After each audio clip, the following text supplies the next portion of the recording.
yow naka nga tudd man Moussa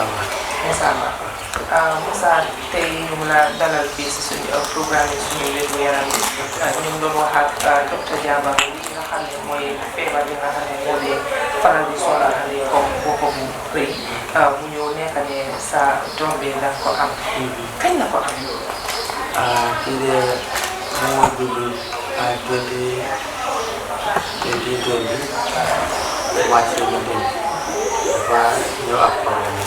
daf ko judduwaale. waaw dafa judduwaale ak problème yi waaye bu ñu judduwaalee problème bi Jammeh Foundation ñu si guddi la juddu parce que boo seet around 8 and then ñu ngi fan yu Banjul ok bu ñu demee Banjul am Banjul 1 week soo tombee corona bi ñëw am doole soo ñu bàyyi ñu nekkoon si loolu tamit ay xale yi yëpp ñu bàyyi leen yëpp pour ñu ñibbi si kër gi mais si corona bi soo ak la momental bu ñu demee kër soo dëgg-dëgg sonn nañ trop waaye ñu tam dañ góorgóorlu taxaw bu baax pour gis ne xale bi am na lu soo nekk di dem ci lopitaan bi di ñëw ba corona bi wàññeeku mu wàññeeku dañ try ba gis docteur Diaba dama bëggoon a dem Sénégal sax waaye si try pour arrêté pour dem Sénégal bi so am ku ma boole ak docteur Diaba so moom nit ak docteur Diaba moo wax ak moom soo mu gisale bi mu ne ma jar pour dem Sénégal waaw ana sax so si lañ door commencé dugg si bëri xale bi pour faj ko docteur ma ne ma jarul Sénégal ma ne ko man de docteur mu xaw ma lu mu yaakaar parce que man lii dama jaaxle trop si lii nii soo ba bëgg a dem Sénégal léegi docteur mënu ma bul dem Sénégal kon mais bi am na lu mu yaakaar soo si yaakaar boobu ñun tam ñu téye si jàppa si yàlla rek bu mu docteur dooree xale bi wax dëgg yàlla ñëpp kontaan nañ soo gis na xale bi ne léegi moom am na tane bu baax pour docteur laaloon yëpp fi mu nekk nii wér na parce que dafa amoon lifin si gannaaw fii soo def ko opéré soo mun a gam su laalee fii foo mu laal bopp bi soo mu opéré fii ak si biir bi fii ñaar yooyu waaye bu mu opéré fii nii dafa xaar ba bii weer soo ñu soog a laal si bopp bi ak bii nii soo boobu lañ tey boobu lañ nekk si lopitaan yi docteur Diaba moom dëgg-dëgg docteur bu baax la te def am na patient te mun na liggéeyam bi tam te amul caaxaan si liggéey bi ak tiimam bi yëpp man kay maa ngi laa gërëm di leen sant waaw maa ngi laa gërëm di leen sant bu baax si mbiri xale bii nii. Moussa yow comme papa la yaay yi tamit am nañ xale yoo xam ne dañ dee juddoo nii waaye dangaa gis ne seen parents yi dañ leen dee wax ne ay jinne la dañ leen liggéey ba tax na duñ génnee xale bi yóbbu ko lopitaan yow loo am pour wax waajur yooyu noonu nga xam ne ñu ngi amee façon xale yooyu. waaw ok loolu tam baax na trop because bu mu amee lii bu ñu toogee kër balaa ñu dem si lopitaan bi su am na ñu doon bari ñu maa wax ne mais bi seytaane la o nañ bu dem si lopitaan demal si sëriñ yi na sànga waaye start naa pour dem benn yoon si sëriñ waaye boobu tam soo ñi ñoo ma xooloon pour ma dem foofu noonu because ñoom tam ñu ngi jaaxle te bëgguma leen weddi balaa ñu am tuumaay wala ñu am xeer boo xam ne lifi ma ne ko léegi nañ dem rek ñu seet waaye lii lopitaan la waaye fu ñu demoon si sëriñ boobu kooku jéem a wax ne lii looy suñ ko lopitaan su ko laalee xale bi dafa dee. waaw xale baa ngi nii di dund. mu ne lii docteur su ko laalee rek mu ne xale bi dafa dee na sànga soo ma gis loolu ma ne ko non loolu du ma nekk dëgg su fekkee ne kon loolu dafa tax xale bi dee kon nga xam ne tay moom moo jot rek waaw parce que tay moom su jotee moom du mun a passé foofu soo moom bàyyi fi sëriñ bi ma dugg si lopitaan bi ma xam ne lii lopitaan rek moo ko mën a faj lii di yëfi sëriñ waaw dama ñaan koo xam ne yaa ngi am façon bu mel nii bu jéem a tiraay pour jéem dem si sëriñ demal si lopitaan bi nga follow si lopitaan bi mais bi dangaa gis xale bi wér bu yaramam na sànni waaye soo toogee si kër gi rek nga ne dangaa dem si sëriñ bi soo demee dafa lekk sa xaalis dafa la wax ne indil nangam dinaa def nangam te soo demee dafa gën a sonal xale bi rek du ko mun a faj na sànni balaa ngay jógee foofu di dem si lopitaan bi fekk sonal na xale bi trop so mu am problème so nii la dee def maa ngi ñaan koo xam ne daal yaa ngi amee doom boo xam ne wér bi wala nga am doom boo xam ne dafa judd ak feebar bul teel a dem ci sëriñ bul xelaat yi fi sëriñ demal si lopitaan bi mais bi soo demee si lopitaan bi yàlla baax na yàlla mooy yëpp yàlla mooy faj waaw. so léegi naka la xale bi def. xale bi fu mu nekk nii soo gisee xale bi da ngaa foog ne kii musul a judd ak feebar sax. waaw soo xoolee xale bi da ngaa fe kii xam ne musul a judd ak feebar ba pare tànka yi itam tànka yi nii lañ defoon. dafa toonoon waaw dafa toonoon. bon buñ paree si affaire am bii nii bu docteur Diaba bi duggoon naa si beneen docteur Camara ñoom ñoo dee am mbiri tàngaay nii. ma dugg si ñooñu. so ñooñu tam dem nañ depuis 10e maa ngi si mbiri tàngaay yëpp fu mu nekk nii gis nga tàngaay naka lay mel. léegi yow soo xoolul bu baax soo xoolee tàngaay rek doo wax ni tàngaay mos nañ am problème sax. understand so ba léegi ñu ngi si traitement boobu noonu. waaw so démb laa jógee woon si benn clinique dañ ma daale kon foofu noonu. soo ma demoon foofu noonu pour xale bi pour ñu mun a koo train tànk bi pour exercice pour mu mun a miin daal. waaw so maa ngi ñaan daal koo xam ne yaa ngi am façon yii nii daal demal si lopitaan bi. exercice bi yaa ngi see gis. yes exercice bi moom baax na ba ñu ko dooree mu ngi amee 1 week so mu ngi desee beneen week. so pour mu war a delluwaat foofu noonu.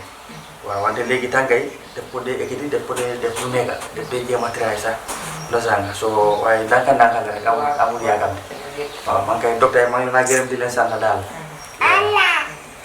jërëjëf Moussa te di ñaanal xale bi rek Ablaye mu am wér ak wérle comme ni mu ko waxee rek because dañ dee gis ne xale yi ñu bari dañ ko dee am waaye seen yaay duñ leen dee façon yi comme noo waxoon rek xam nga yow soo continué woon di dem si sëriñ yi di dem si seen xale bi nga doon dinaa lor parce que moom yow demuloo lopitaan ni ndox bi fa nekkee comme docteur Diaba ni mu ko waxee dafa yaaxa yu bare bi te ñeneen ñi di la wax ci ne la ñu yóbbu ko si àll bi sànni ko ba rab yi suñuy yóbbu ko.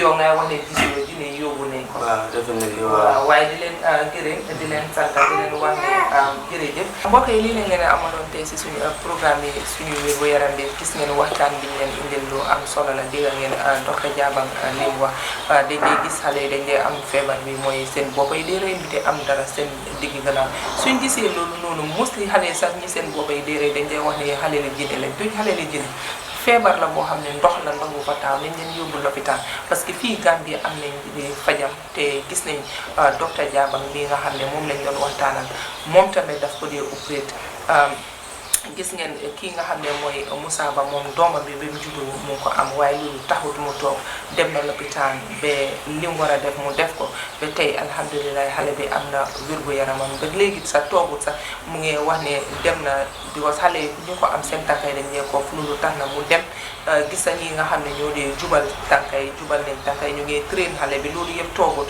nañ bàyyi di wax ne xale yi dañ am jinne ñu ngi leen di yóbbu si fajum nit ñu ñuul yi benn ñu loraange foofu kenn waxul nag ne fajum nit ku ñuul baaxut comme ni ma ko dee waxee waaye tamit suñ gisee façon yeneen yi nga xam ne lopitaan mun nañ ko faj ñu yóbbu leen foofu noonu ñu faj leen dinañ continuer di def waxtaan bi pour nii nga xam ne comme ni ma ko dee waxee rek ni dañ fi toog rek pour wax leen ak jàngal leen seen wér gu yaram képp koo xam ne yaa ngi am façon xale bi sa kër te bugg a jokkalante ñoom docteur Diaba man mun nga maa ko ci 36 355 47 36 355 47 dinaa la boole ñoom ba nga xam ne sa doom bi dina am seen wér te di gërëm Fatou ak jëkkëram ñi nga xam ne ñu ñëw taxaw gis ne xale yi nga xam ne dañ am feebar bi Gambia fii ñu mun a am seen faj te duñ si sonna parce que yiñ si dee def dafa bari am na kër yoo xam ne duñ mun a am xaalis bi pour toppatoo seen doom yi waaye ñoom ñëw nañ ñu jàppale ñi nga xam ne ñoo ko am di leen jox dig daje ba beneen bés bu ay man la woon seen xarit Sira Cissé jërëjëf ikalami be fam fala muna fam sen tini nyamoɓe wonde dumo bala ba fam fala muna wut kabri kalilu.com nata mo data ha ikatara siri la suwo kono do yamoy la fudo kono fici ciw ha message joye bona e tubabu du full credit cash power ha manda wala de mandi boto dulino ikatara siri la suwo kono do yasa online do turu kalilu.com yasa mena fo la suwo kono batateje kono zim batateje mbarugara abara baki ngo kalilu.com kalilu.com kalilu.com man nin kolko nin borolo ma jamfa ko matula bukalong inin kalilu.com ila dunia diata.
Trust must be earned.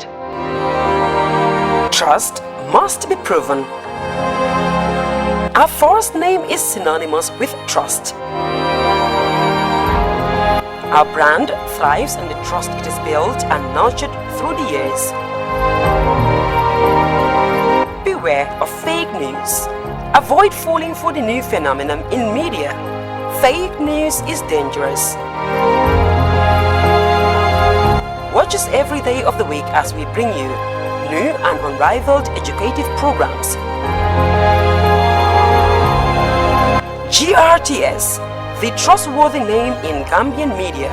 Also follow us on our new platforms on Facebook at GRTS Facebook Live, Twitter at GRTS Official, Instagram at GRTS TV Live, and for those in the diaspora and at home, log on to the Wazi TV channel and enjoy a 24-hour broadcast of our programs.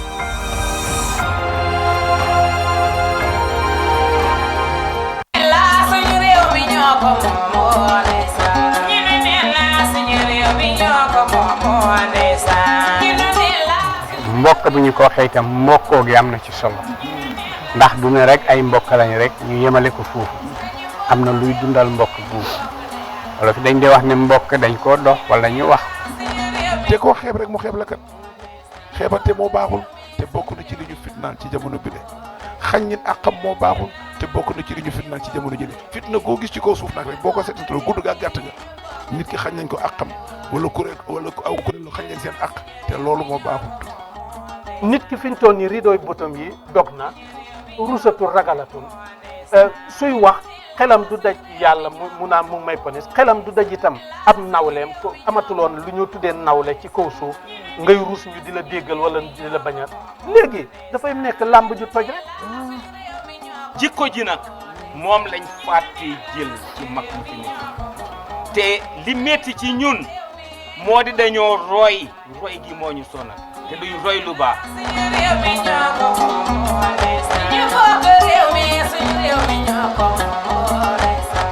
dellu si waat nañ ci programme yi ñu ni neen la muy seen programme muy suñ programme xam nañ cofeel bi nga xam ne moom ngeen ci am.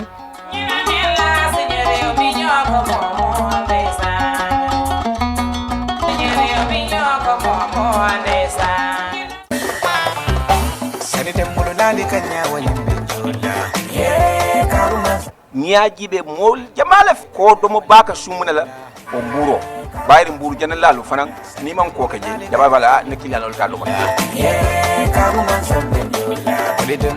jeba ko do ka kuno de asembota da ko mo be je fakataji ba ko yoro fonin jawlet to nyaala ala e min fodoro bari si aussi yaaje alon ko mo kendol be je itano be je bi ni ngano nu fon kunta kinte feri mbole didal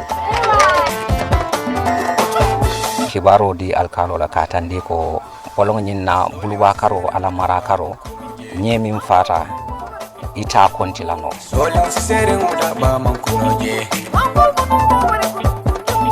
sole Oto bi ni amo ya liba for the factory. Oje jitabo mpon. Man kokono. Ndol fana nara kambe nga ñoo kuman nko bi usul mini kanye woto ke konoto e mam balti fay laso ite balto fay na Johnson oto ja barkadi kebe atuta tingole to lati na je foka kole ya mulu waka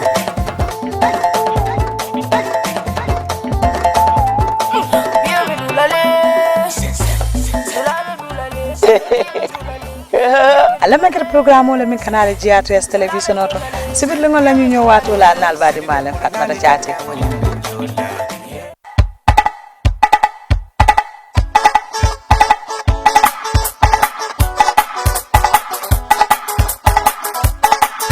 ocha tu caballo ayira kuchitaba yar kachadara uno fanda kana takala bayitinji manjako ujabo mnyanja pani Kenya lemu ngo jako penengo angele kan mudu ba jam pidi gele kan mudu jatu be kebiya bi so ne jako rot jene ka kabiya bi asot ne jako rot jene jaka be senti promos ko jun ko to parce que jun ko to boko promos bi boko ro senti ci manjako kalentin jaw umme be joka ninja bo piba ninja undi ma manjako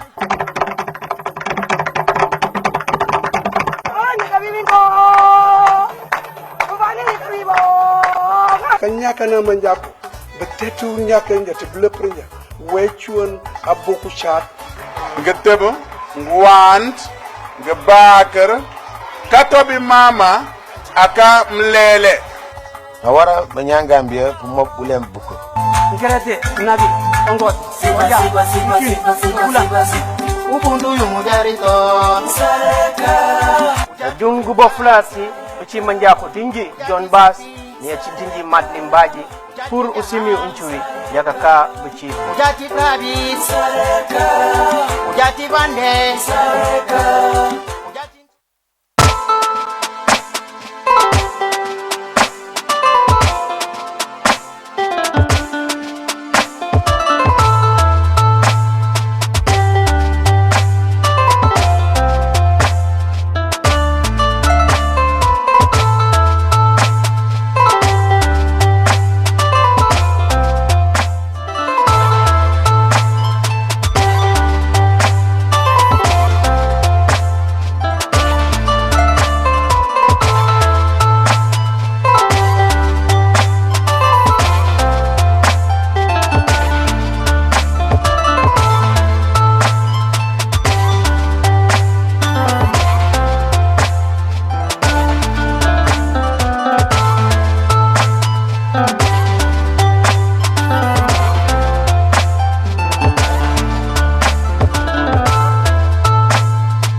Arulen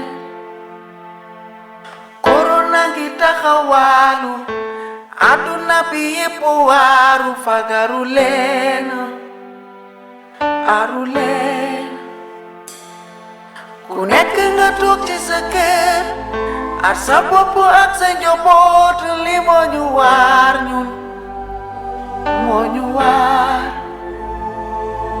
Kunek ngatuk ciseker Rahasay lokok sa nyobot limo nyuar nyun Mo nyuar Let's be safe Just be safe Please be safe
Mulai nuit my brows.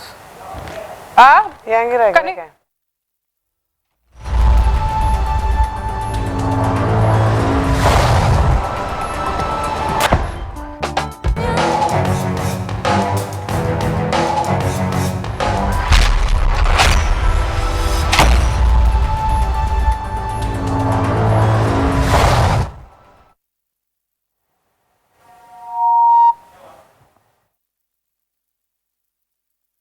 Good morning. We are coming to you live from GRTS TV and of course broadcasting from our studios here on MDI Road.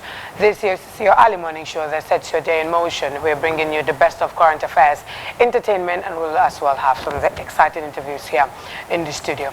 My name is Fateli Kamuloshi and my co-host this morning is Khadija Bokum. Good morning, Khadi. Good morning, Muloshi. How are you? Fine, thanks. How's the morning already? Good. Right, we have interesting things coming up, right? And we'll first look at the news roundup to take a look at the week's stories making the rounds.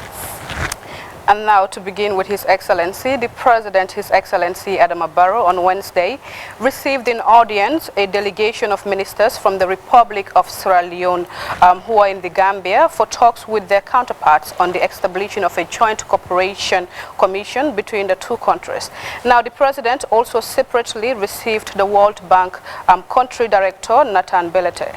We have details of both engagements in this report.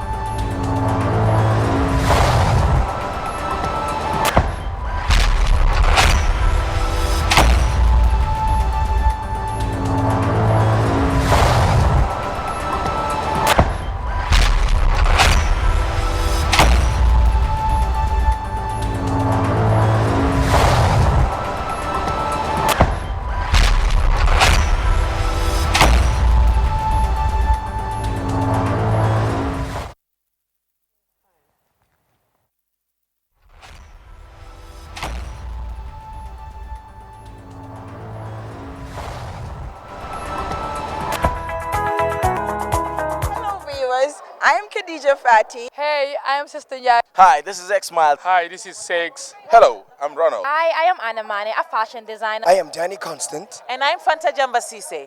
AM Show.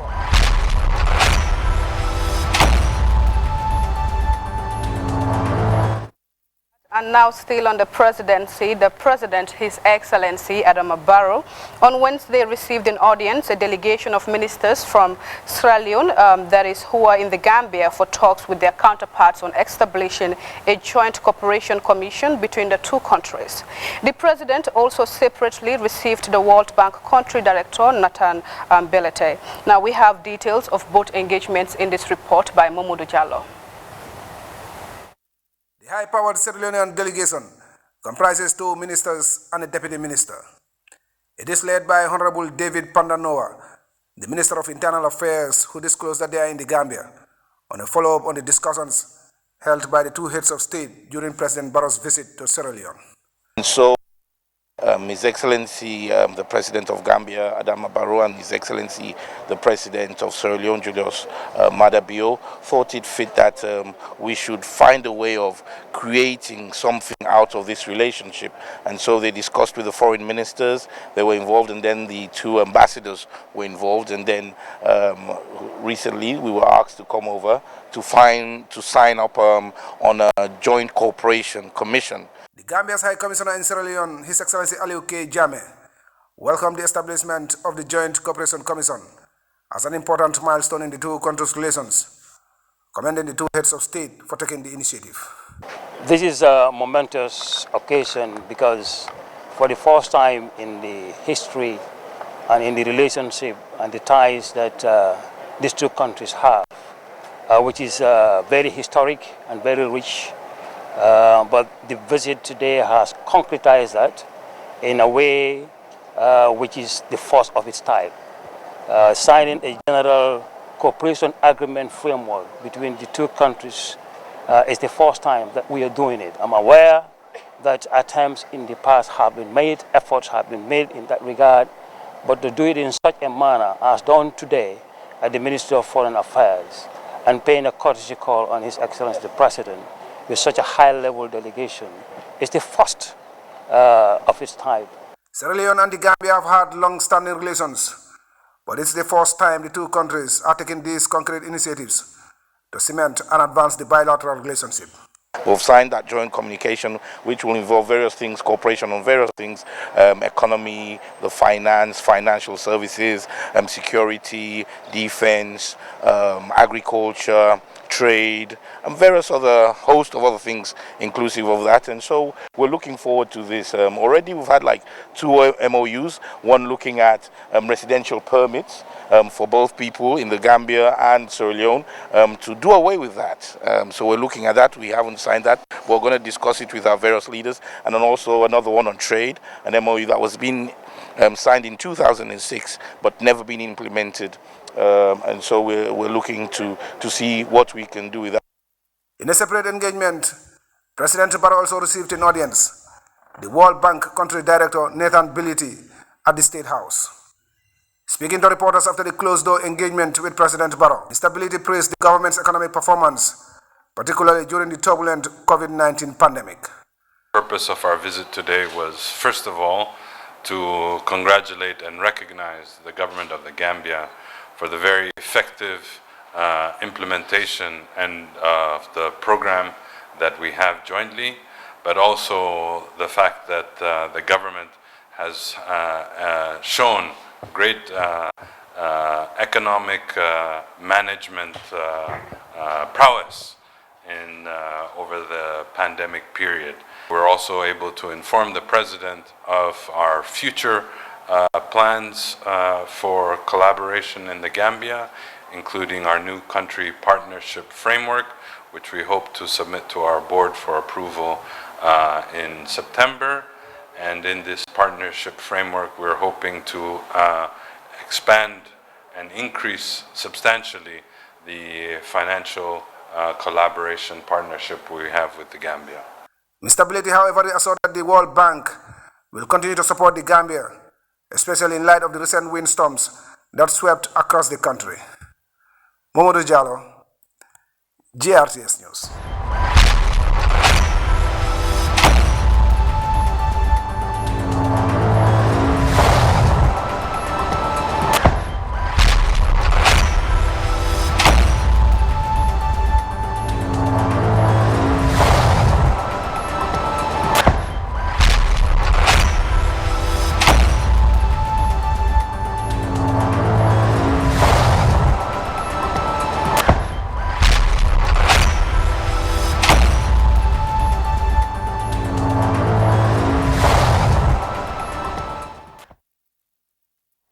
Well, welcome back to the show. Let's now turn to some legal matters now, and we head straight to the High Court in Banjul, where the court has convicted and sentenced the former AFPRC junta member and one-time Minister of Local Government and Lands, Yankuba Toure, to death by hanging.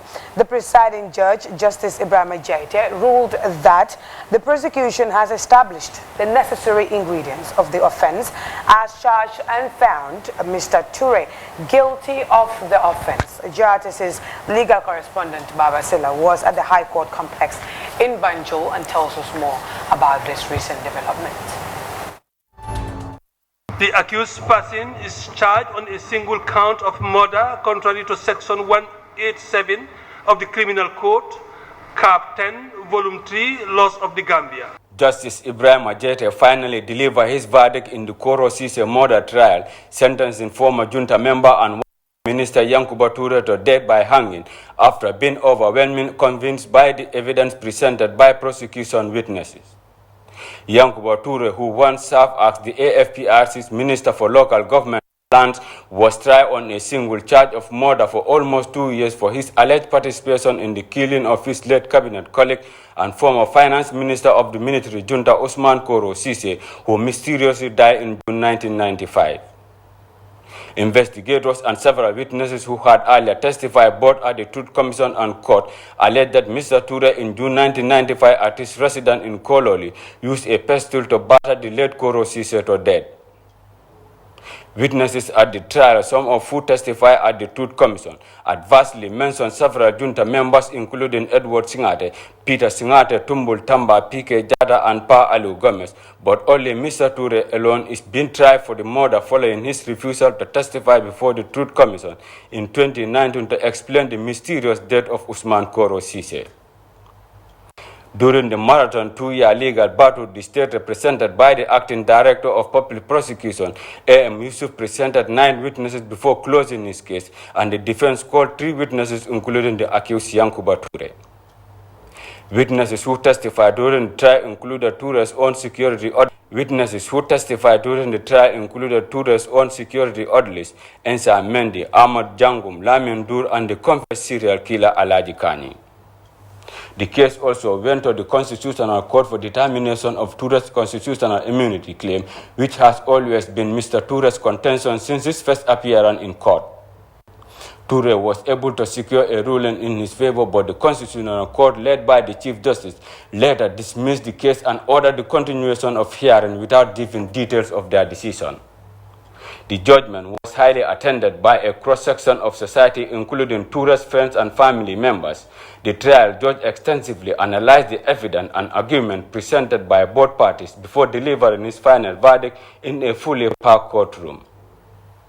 Justice Ibrahim Ajere said prosecution has established the essential element of the murder as charged, noting that the confessed serial killer, who was the state principal witness Alaji Kani, is an accomplished and competent witness whose evidence cannot be refuted. The trial judge added that evidence from other state witnesses also supported Mr. Kani's testimony. The judge further observed that it is irrefutable that the deceased Koro Sise has died, and the burned body that was found in a vehicle was the body of the deceased.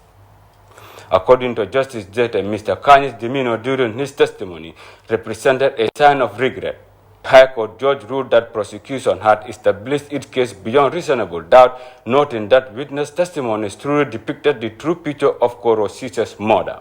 Justice Jete finally sentenced Mr. Ture to death by hanging.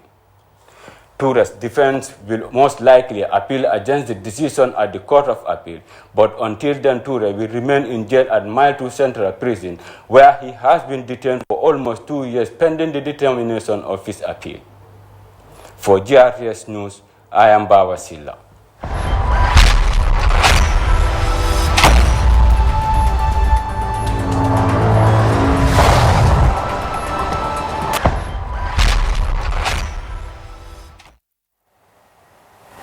Well, yesterday was another, historic moment for the High Court and the judiciary as they take another bold step in the history of the Gambian courts. Prosecution, execution, quite interesting. And yesterday, a lot of comments were coming on social media.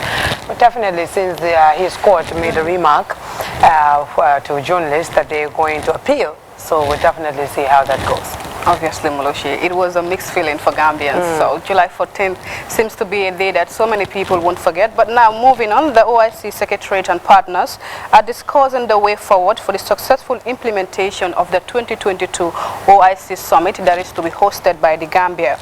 The Vice President, Dr. Asido Toure, officiated the opening ceremony of the 2-day-long event taking place at the Sir Dawda Kairaba Conference Center in Kololi. Now, Louis Mendy, take us through this report on that.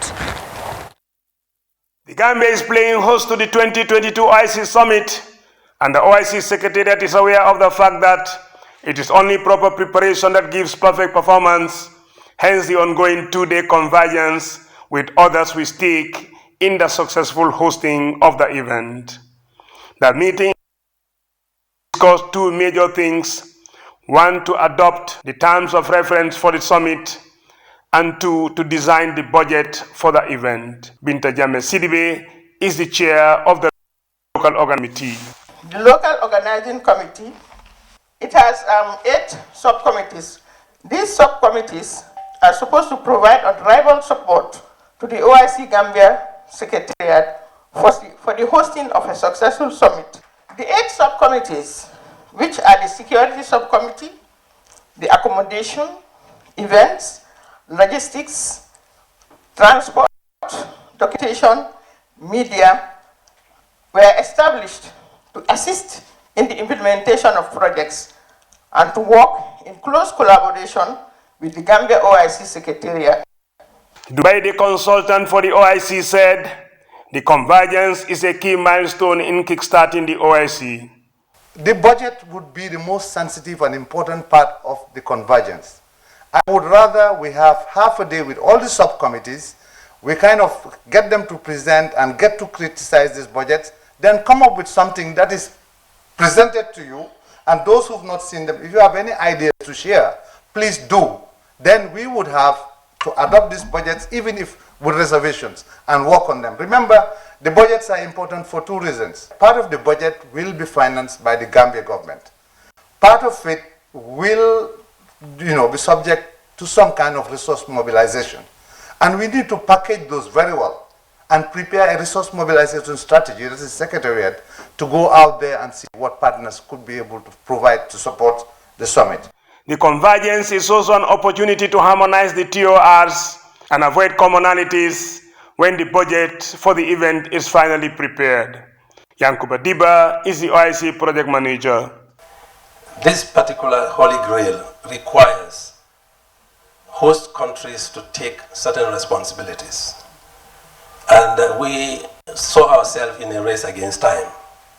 We first consulted the Permanent Secretary of Finance to find out the calendar of events in terms of the budget. So I called my colleagues and said, look, we need to plan against this.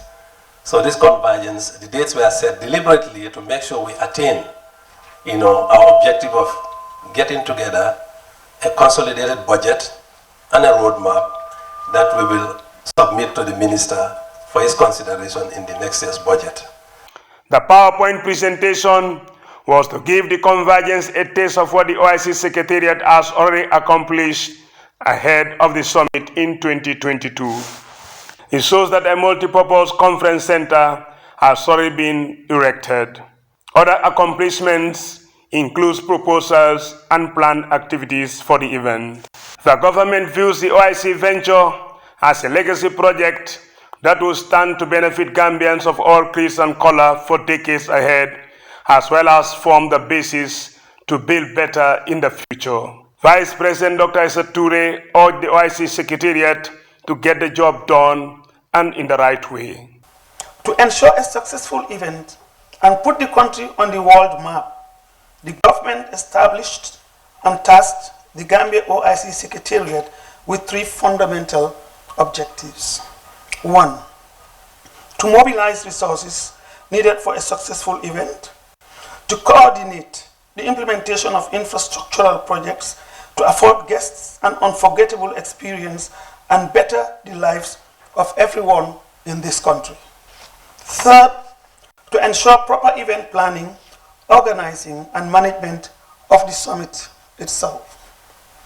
To that end, I am glad to share that the Secretariat has mobilized nearly $200 million to implement infrastructural projects that will meaningfully transform the lives of everyone in the country.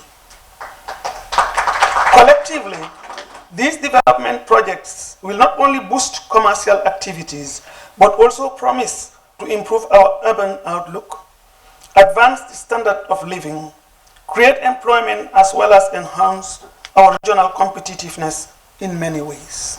Dr. Issa Toure also harped on some of the successes already registered ahead of the event. The OIC matters, she said, will always remain a priority of the Barrow government.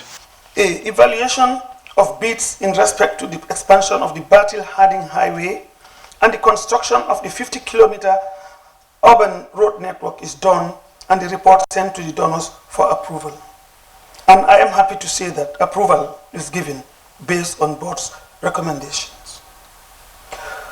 B. Contractors have started drilling boreholes as part of the rehabilitation of water and sanitation network project. C. Designs of the VVIP, that is the very, very important presidential lounge at the airport, have been finalized. D. The dates for laying the foundation stone for the foundation stones for the 5-star hotel are being discussed, and very soon you will hear about that.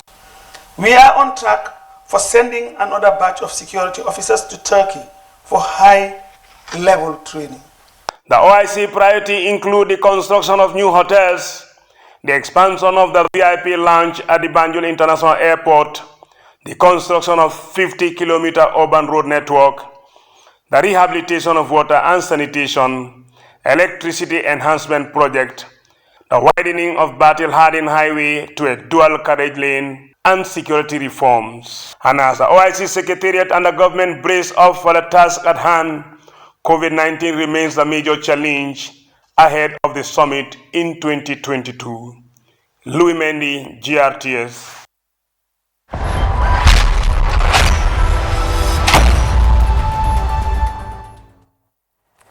Well, Louis Mendy is there. With that, Kedi, we'll just take a short break, and when we come back, we'll begin the AM show proper. Stay with us.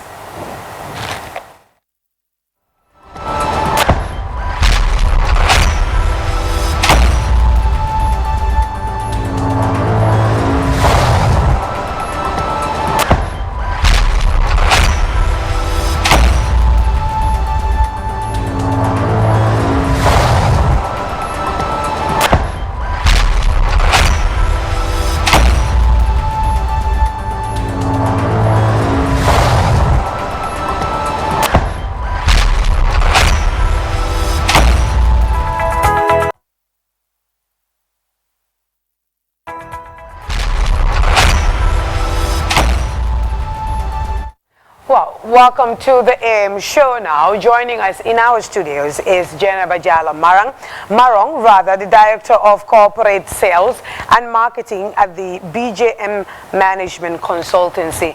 And they are set to organize a breakfast meeting aimed at bringing both local and international participants to network, create opportunities for growth as well. Well, good morning, Jenna. It's great to have you in our studios. Thank you very much, Fatu Alifa. It's an honor to be back here. Exactly, with family, because this is where it all started, right? Definitely. Now we're talking about some business. Let's talk about this a little bit more, right? We know it's a joint, business or corporate. BJM Management Consultancy. What more can you tell us about the company? Well, Fatu, like I said, I'm honored to be here, and I'll just briefly tell you the background behind the BJM formulation. I am a co-founder of the consultancy company, and I'm the director of corporate affairs, sales and marketing. This company was formed, let's say, 4 years ago, with experts like who've got more than 20 years experience on international platform.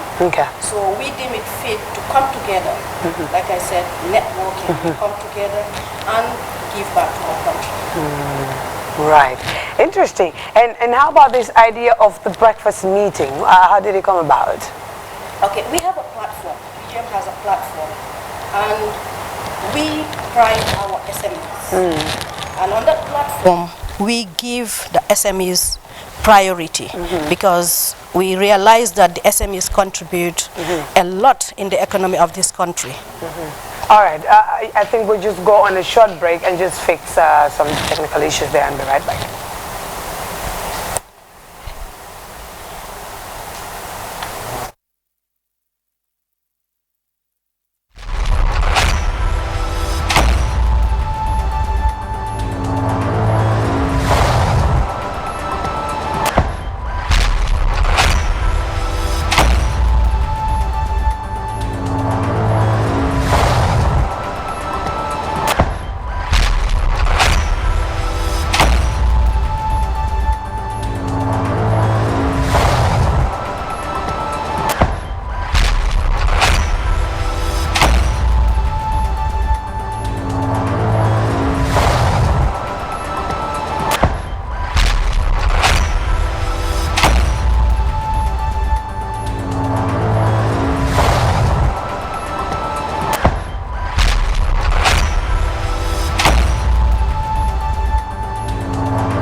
Well, apologies for that prompt break. I hope your mic, we're going to believe the mic is now up and running. And just Jenna, but we're talking about the idea of the breakfast meeting and what exactly you're looking at during this meeting. Well, this whole meeting is about networking. Like you know, we're living in the new normal. This pandemic has created a whole lot of disruption in the whole world. And we cannot just sit down and say, we cannot go and we cannot move on. So this whole network is, we organize it on a quarterly basis. That's our objective on this platform, to support our SMEs and the young emerging entrepreneurs. The word formalization is very, very, very important here. We have realized that we've got a lot of young talents in this country. But most of these businesses, they don't grow. There is no growth, there is no sustainability. 2-3 years down the line, you can't find hear some them of again. them. Okay. And most of them, the reason why they're not growing is because formalization is absent, or they don't know exactly what to do to move on with the growth of their business. The customer base. Yes. So that's the reason why we introduced this SME as one of the objectives on our platform. Right, and also talking about the private sector, we do know this is the engine of growth in the Gambia. Now, how does the BJM work with some of these small holders that is in business? Thank you very much. I would really love to elaborate on that. As you said, it is the engine of growth. And the private sector has to work with the government, as the government cannot provide it all. Let's say you as a young emerging entrepreneur coming up, you have your own business on the sideline, but you don't have the capacity. You don't exactly know how you know, some of the business techniques that you do. So we encourage you to come join us on our platform. Oh, wow. We build capacity. We try to train you. We try to guide you. We just don't, for instance, like maybe you want to access financing from some of these organizations, and you don't know how to go about it. We work with you. That is our underlying impact and sustainability. Like a proposal writing, kind of? We don't just stop at proposal. Okay. We guide you all the way until your objective is achieved. Nice. Yes, we do your proposal, but we just don't hand you over your proposal and say, okay, bye-bye. That's it. No. Okay. We guide you. It's a process. Do your setting up. Our doors are opened. You can come to us. I should come there. Oh yeah, you're welcome. Now business lady. I should come. Oh yes, Fatty, you're welcome to. And she's rocking the shoes, yeah. Nice, really. And how's it been going, really, with the SMEs you've been working with? What's been the feedback? Oh, excellent. Okay. Very, very impressive. We have young Gambians even contacting us through this online media from abroad, asking for, you know, advices, business advisory, and eventually they're on the platform. Like this networking event is going to be a quarterly business breakfast, bringing our strategic partners, bringing our mentors, bringing the young emerging entrepreneurs.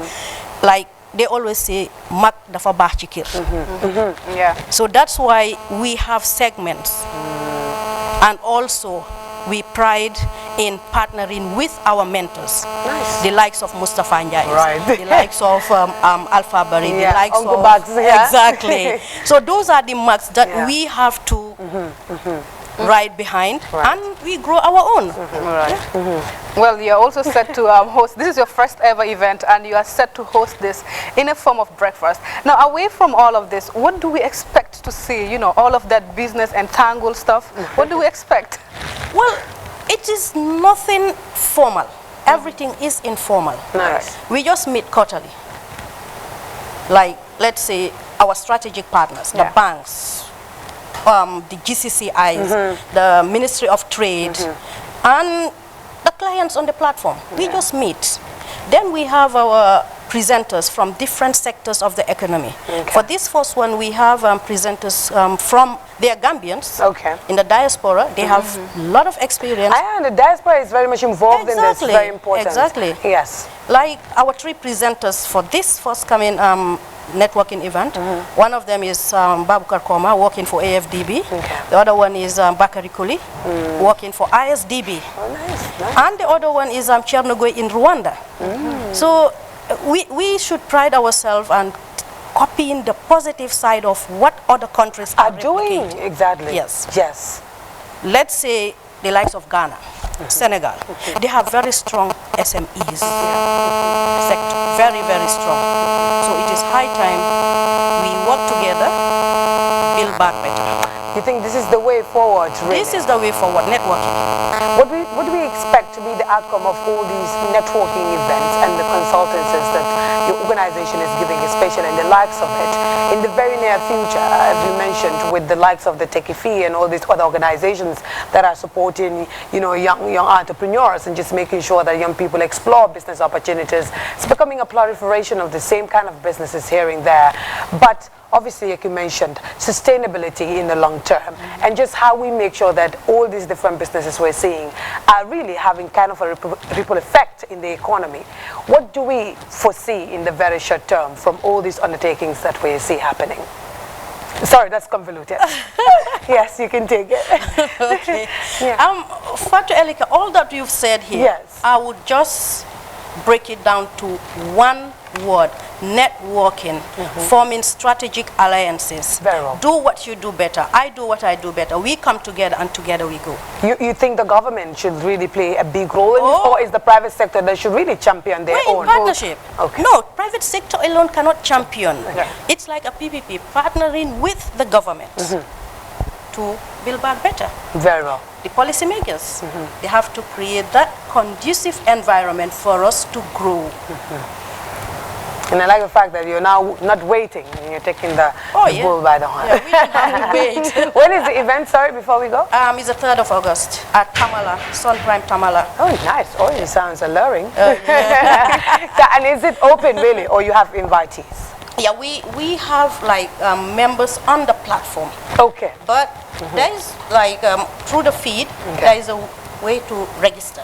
Okay. If you contact us, we will get in touch with you. Because I have to squeeze in. Yeah, Thank you so much. You have a space there. Everybody has a space there. Really. But yeah, I mean, it's very interesting. I will look forward to what may come out of this. Thank you very much.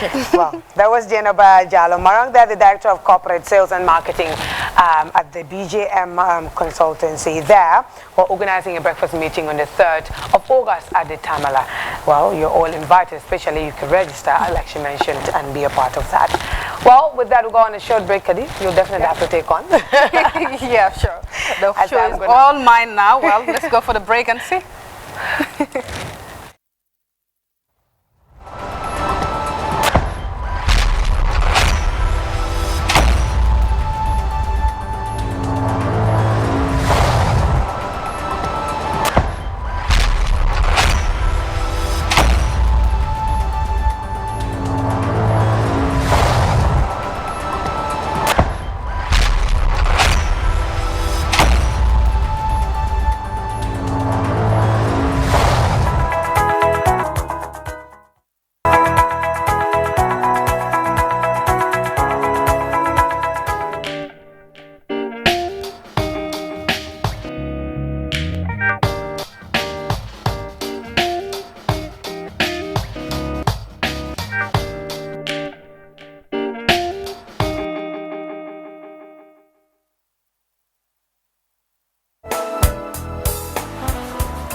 Coffee With is proudly sponsored by Jar Oil Company Limited. Hello and welcome to another episode of Coffee With. I am your host Saina Bajang, and with me in the studio I have young Gambians who are into creative design, and I mean this design has something special. I'll let them explain further about what kind of design they're into. So welcome to the platform, ladies and gentlemen. Thank you for having us. You're welcome. So do introduce yourself before we get into the interview. Yeah, my name is Mo.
but for me, it's actually different. I'm into craft.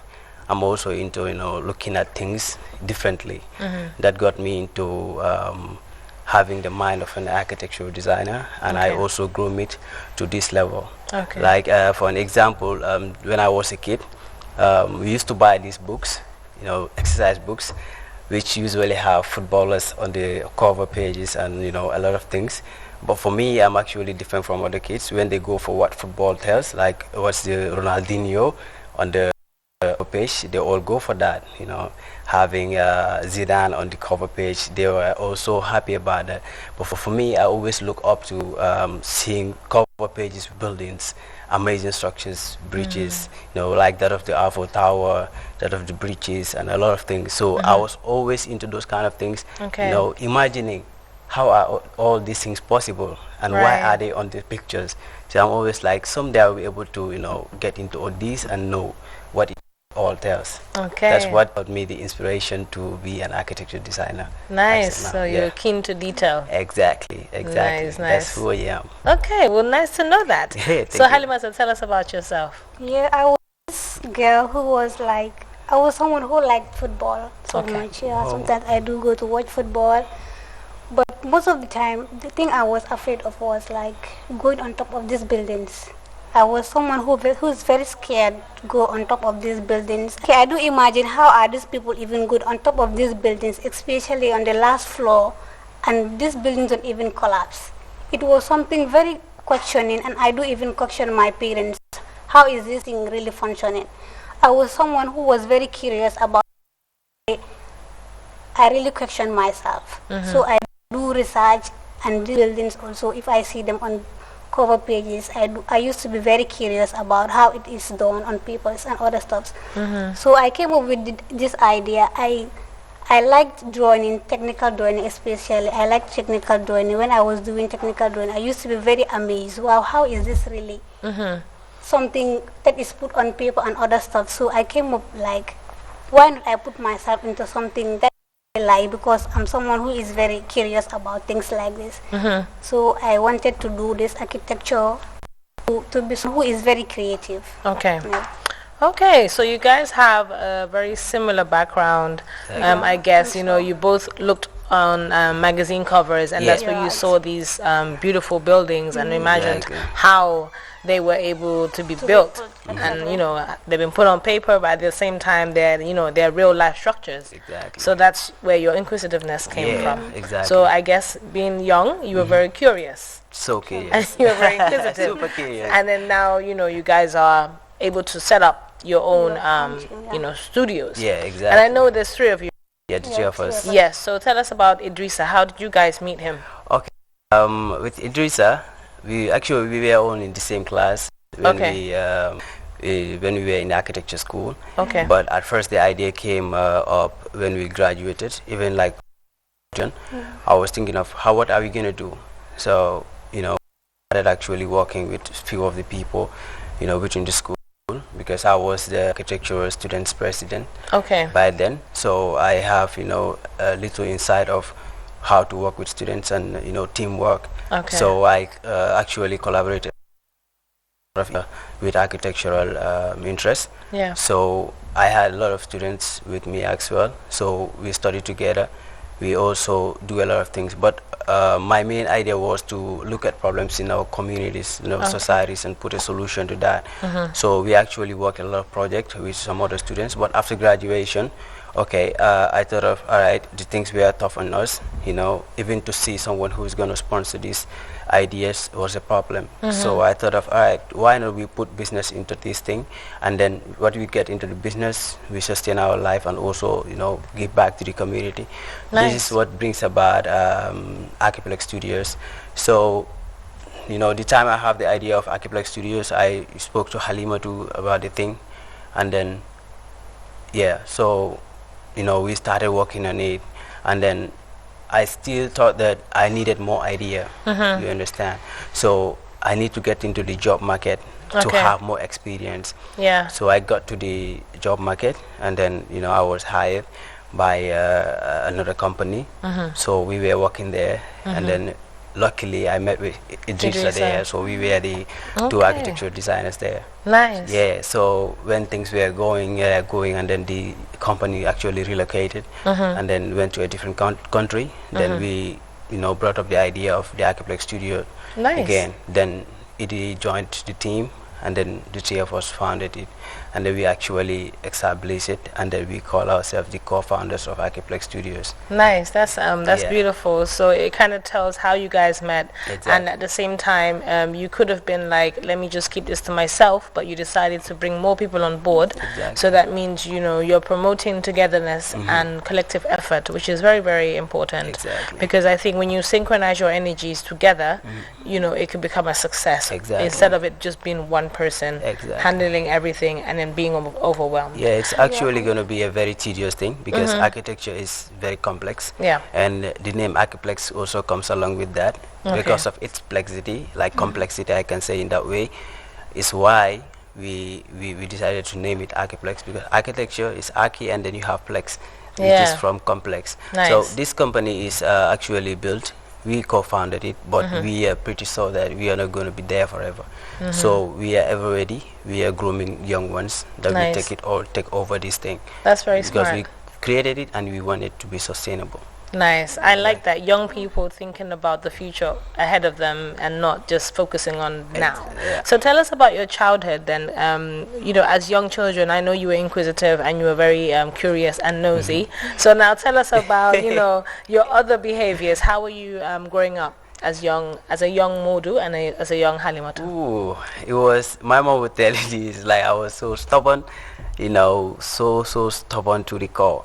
I can't imagine how I'm stubborn, because to me, I'm stubborn a little bit except now, but my mom is always like, you're okay now, I think you're cool now. Like I'm like, if I'm cool right now, I wonder how I was when I was young. So yeah, I was very stubborn, but I think it's because of how curious I was that got me to be so stubborn, because I always want to, get in detail of whatever I want to know. I'm always curious, especially when it comes to creativity. Creating things, bringing about ideas, being in competitions, learning from people. Nice. It doesn't matter who brings it, whether young or old, but I'm always into that thing. I always figure out what I want to know. Though I have done a lot of, timey hale thing, play a lot. Them see, alabi, them see konyi, ton, hamga, them faratu and stuff, It's all parts of the creativity. It's always amazing to be a kid and also being able to turn trust to something valuable. Nice. That was the life I was living until I found out that yes, you have there is talent. that part of the world that I belong to, which is architecture. Nice, creative. So Halima, to tell us about your childhood. I was someone who also was very stubborn. Okay. I was like, I was someone who liked climbing these trees. Really? Exactly. Yeah, sure. Climb mangoes and other stuff, scale on fences.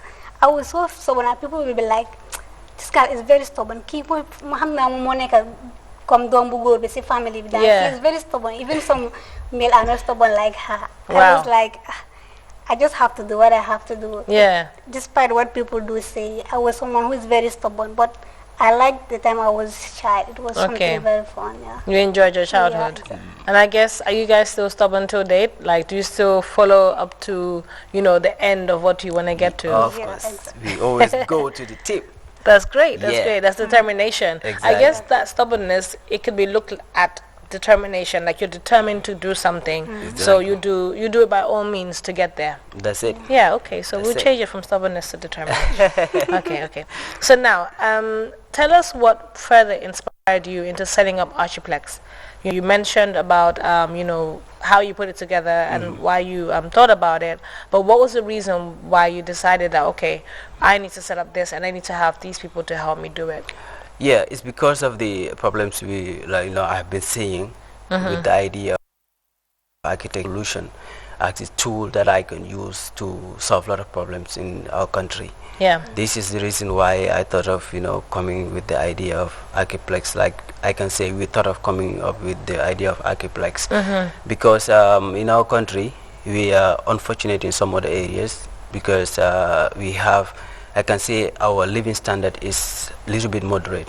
Okay. I can say in that way because we can actually relate to it with the recent rainstorm that just came and just at least put a lot of people in this very hard situation. Yeah. These are.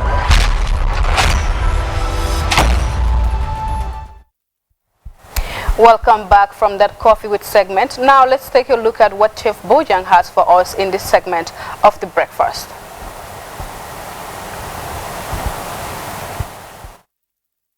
Welcome to the breakfast GRTS. Again, lady, giving you all the info, news, and everything that you need to know about your country and beyond the country. AM show, breakfast segment by Chef Bojang, just to do a simple meal for you to have your day ready and great. So what we got for you today is going to be a quick banana cake for you to start your day. I know there's a myth saying banana and egg don't work, but hey, they're fooling you and they're depriving you from having a healthy meal by saying to you, don't mix banana and egg. Wrong. You can actually do so if you want to live healthy and look healthy. I'm using my banana, my eggs, milk, flour, sugar, bam, we got it. Here you go. I'll use one banana for start. Very easy to peel a banana. We all know how to do it. There you go. So all I need is just now this way around, cut it into small little buttons. Now all is done. That's all the banana is doing. I still wash my hands after having some. I want to have your hand. So that's why. Yes, no problem. So it's, use disposable. It's always safe to use a disposable hand roll to wipe yourself or hands after washing your hands. Then you can keep them away. These ones, frying them away. Sure. Now the next item is, I'm going to have to drizzle this with a bit of oil. I know the pan is slightly bit hot. It's sitting still good. Keep it on the side if you want to have a beautiful one. So what I'm going to do, because my hands are nice and clean, I got it in there.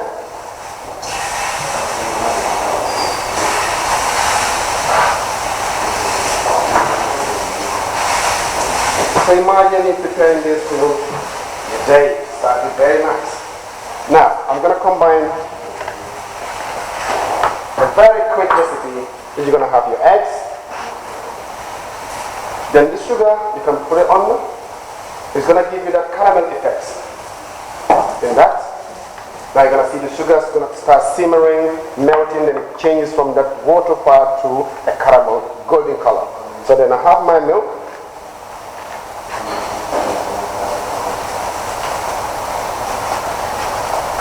The milk goes in there. It's roughly about 100 milliliters of milk. You don't need much, really, because it's only a few of you to consume this. I know people always say, oh, why is he mixing everything together? Yes, what's wrong with it? At the end of the day, you're going to have to mix it anyway. The sequences of cake mixtures, I know people always say, mix this first, add this one to it, or add the other one to it. Who says so? When I'm doing my cakes, I work everything together, mix, and I'm gone. So you give yourself what we call a light butter mix. Then I have got down a little bit more flour. Now, the next item is I'm going to use just an egg or two. Crack an egg. So we go this way. Then I have another one because I'm making like a cake.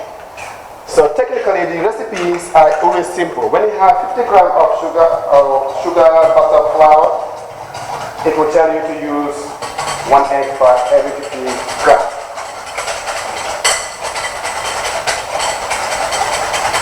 Now we're going to add a little bit of oil. So the oil is not replacing the butter, because butter is just oil and milk. You got this? While this is getting hot, Now, all you need is just to pour the mixture over.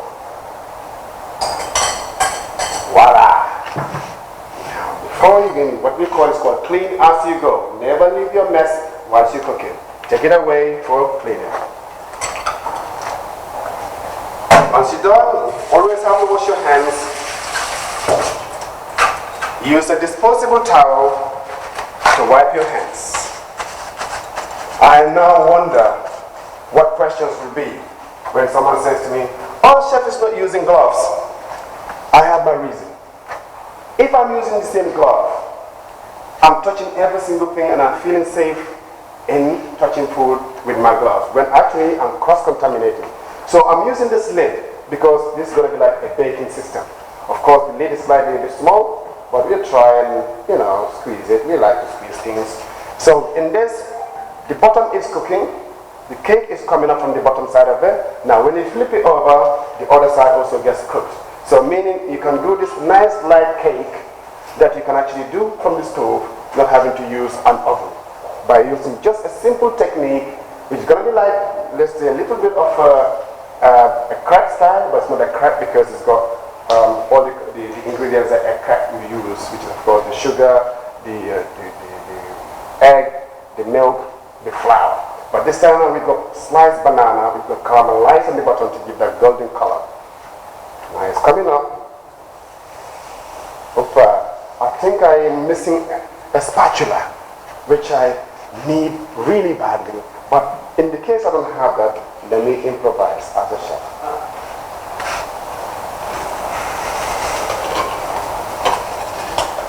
Remember, sometimes we use non-sticky pans. But in the event that you don't have a non-sticky pan, that's not the only way you can survive. You can also survive with or by cooking with a non-sticky pan by having to do what we call high to low.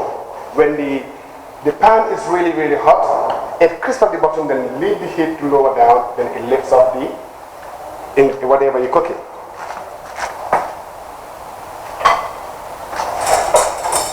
Now I'm going to use this fork to lift it up. Now you can see what's happening there.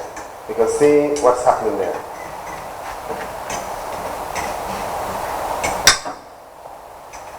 Normally, you go this way, it cools down. You can pierce it, then it comes to the bottom, and then roll it back to make sure the bottom is on there. You can see the other side is already beautifully browning, but if the lid was big enough, then we can always do so. So now,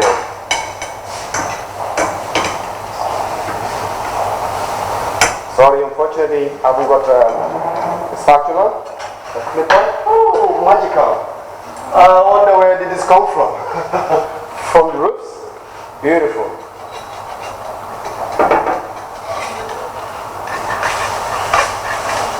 Right.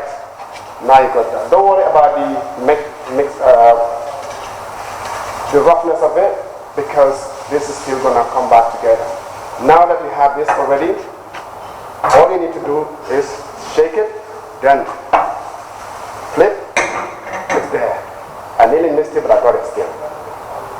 So now when you look at it, it looks a bit more of a scrambled egg mixture. But then what you're looking at is that the components that have been brought together to give you this delicious dish that you're going to have for your breakfast, and clearing away the mind of saying to people, you can't mix egg and banana. I will do that. I'll mix it and I'll get myself into it. So, looks like I'm done with this.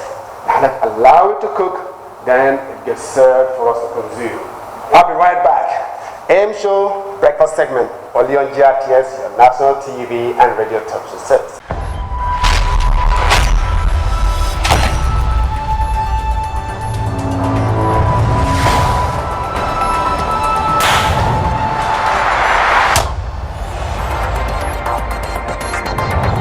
Oh, hi.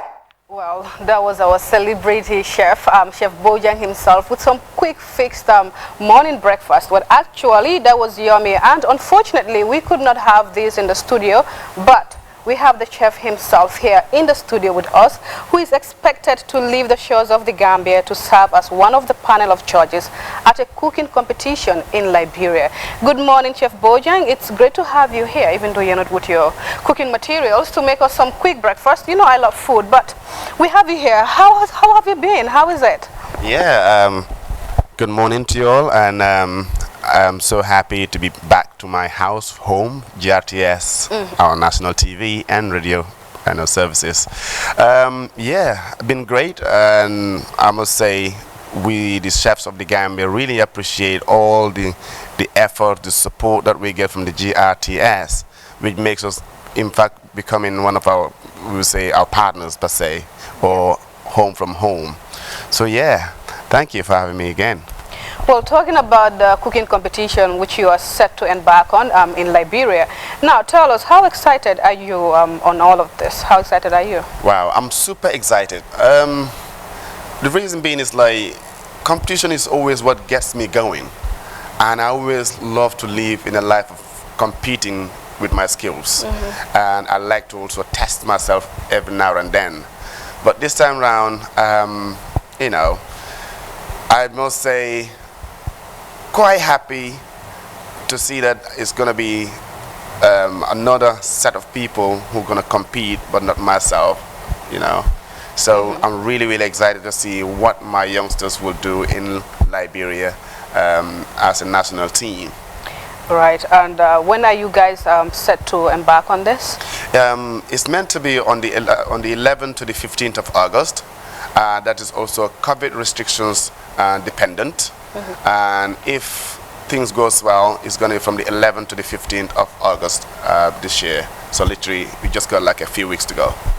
Well, Chef, I know you are happy because this seems to be huge, even though this time you are not taking part as a participant, but a judge, you know, and knowing that there are some youngsters, like you said, who are set to be part of this. How do you feel, and what does this mean for the Gambia, or what does this have for the Gambia?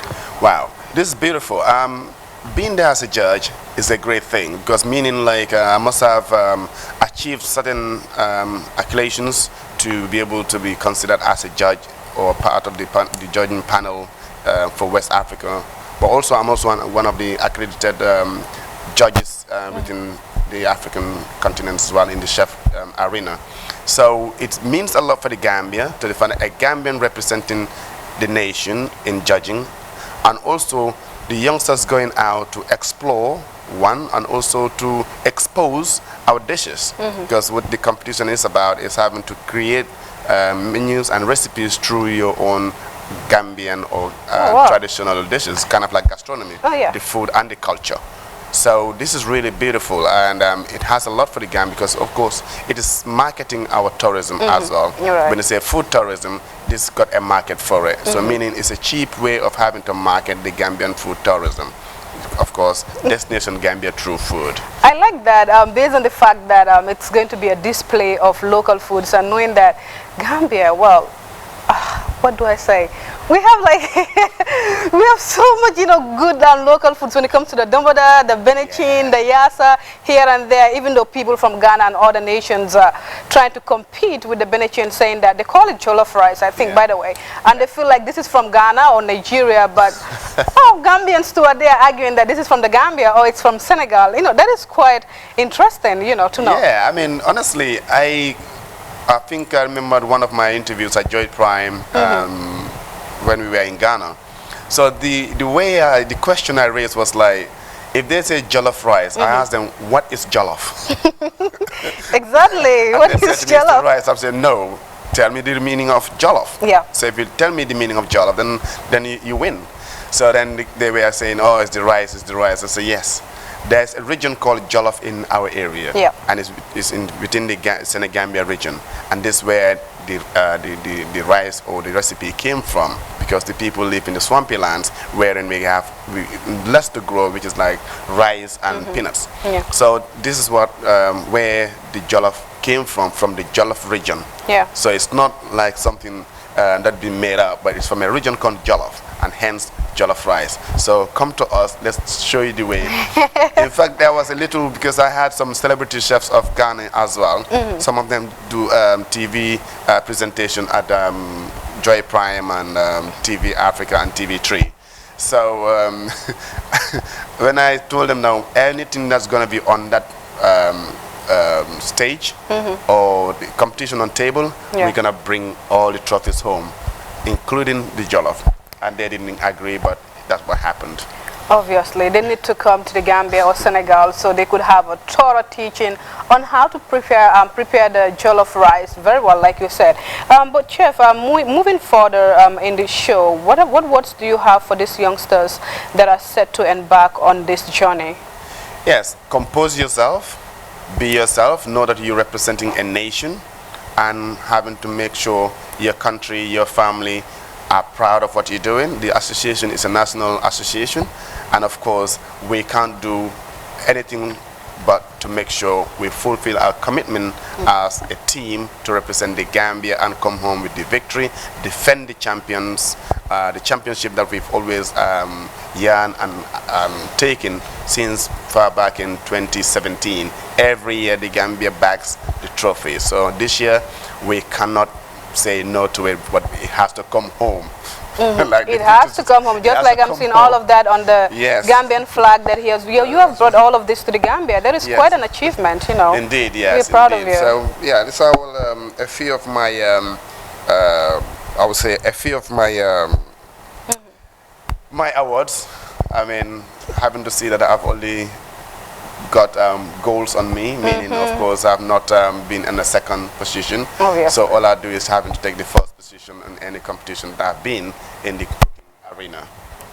Well, guys, obviously you hear that all Chef Bojang does is to win, and we are hoping that these young stars that are set to embark on this cooking competition actually also come as winners in the Gambia by raising the flag of the Gambia higher, because not so many people are involved into this in the Gambia. So having people that are embarking on this in a national competition or international competition, I can say, it's a great win for the Gambia. So Chef, thank you so much for coming on the AM show. We really appreciate it. Even though you did not bring us any breakfast, actually I'm quite hungry, and there's no food here, but I'll forgive you for today anyway. You're forgiven, so.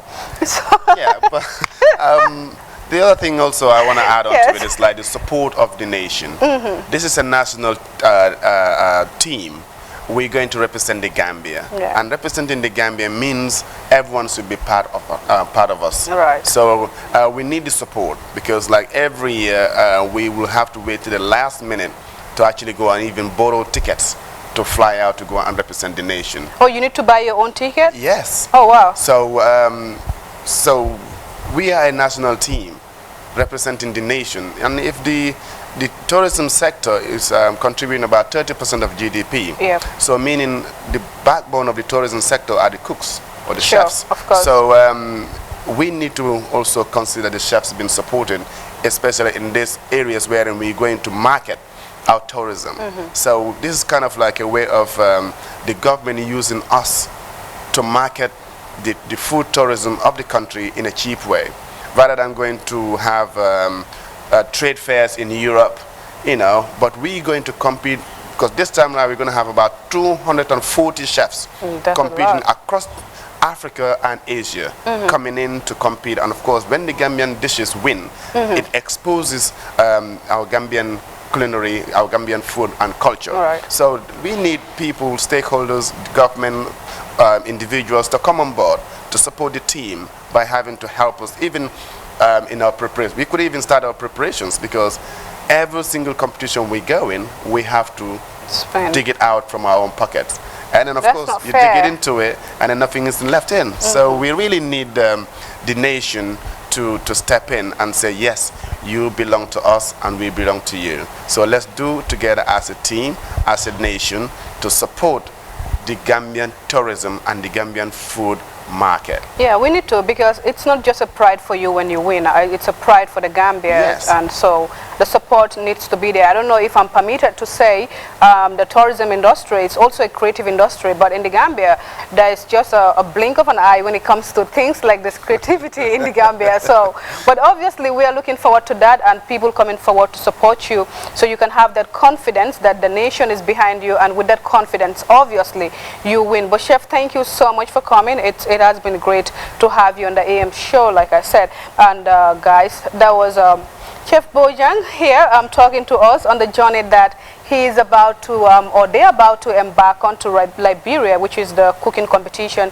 and he's one of the judges. Well, we are wishing them all the best of luck, that they come as the winning champions to the Gambia, because we have the best dishes, and I'm hopeful that Gambia will win. But again, let's try to support them. But now we'll go with a short commercial break, and we will return with the 1-minute videos with Fatou Janembai.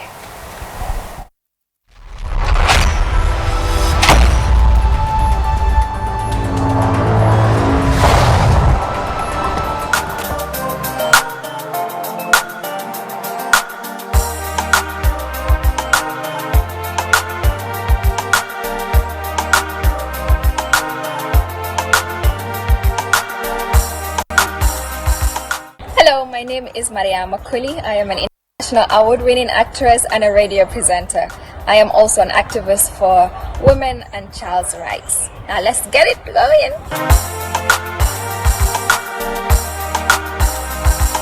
Hills. I love spicy foods. Auntie Janet Bajani, y'all. Call. I hate lies. Miss Jovis. I can't remember. I haven't cried a long time ago. Tea. Banjo. My mom. My mom, of course. Papu.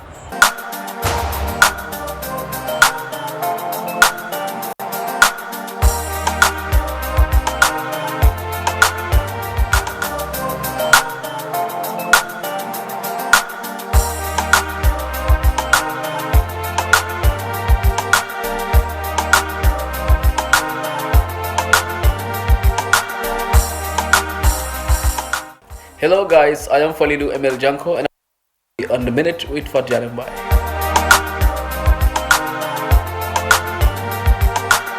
I'll choose white. Peace. I don't dream. Afrobeat man. Sering Tuba, and of course my father. I know him through my dad. I'll choose Benachin Chebujan. I cannot tolerate pettiness and double standard. Banjul Njai. My favorite Gambian artist is Jaliwa Kuyate. Black woman man, Mofingo boy.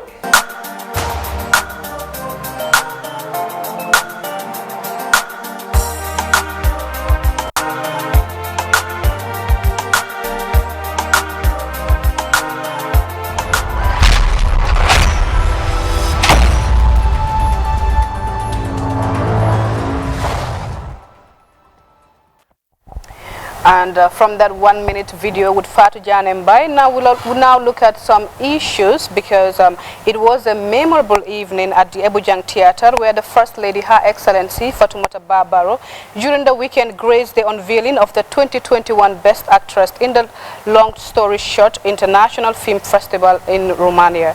Now the award ceremony held at the Ebujang Theatre for the winner of the 2020 US Hollywood International Golden Film Award is conferred on Gambia's upcoming actress Maria Makoli. The award night was attended by friends and families, serving as inspiration to many aspiring Gambians with talent to exhibit at the international stage.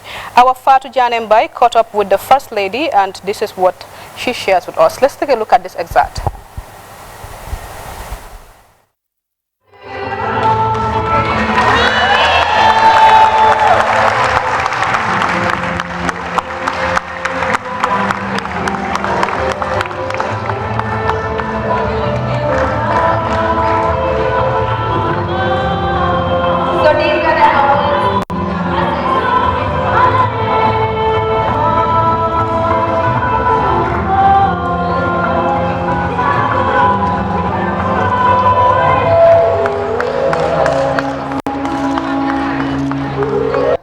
Your Excellency, the First Lady of the Republic of the Gambia, thank you for granting us this interview.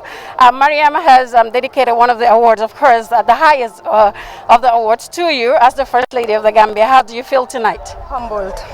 I'm very, very happy. Knowing Mariam a few months ago and dedicating her award to me, it's a big, big, big achievement for me. Choose me, maybe it's because Allah destined for it, but congratulating her. I never thought we had this kind of talent in this country. Winning an award from Hollywood is big. Saying Hollywood means big because we have only three big industries like Hollywood, Bollywood and Nollywood. Winning from Hollywood is Gambians' pride. We need to celebrate her. All right, winning from Hollywood is big, Your Excellency, we do know. Of course, how do you feel? This is not just a win for Mariama, but this is a win for Gambia and Gambian women as well. And we have you here today, out of your comfort zone from the State House, witnessing this night with Mariama, being here with her.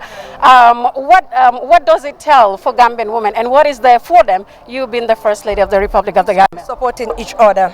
I think lifting each other will be the only advice I have for Gambian, especially women. Growing up, I think it's not like celebrating people when there is no time for you to celebrate. Celebrate them at the right time. That's the best thing I think we should do.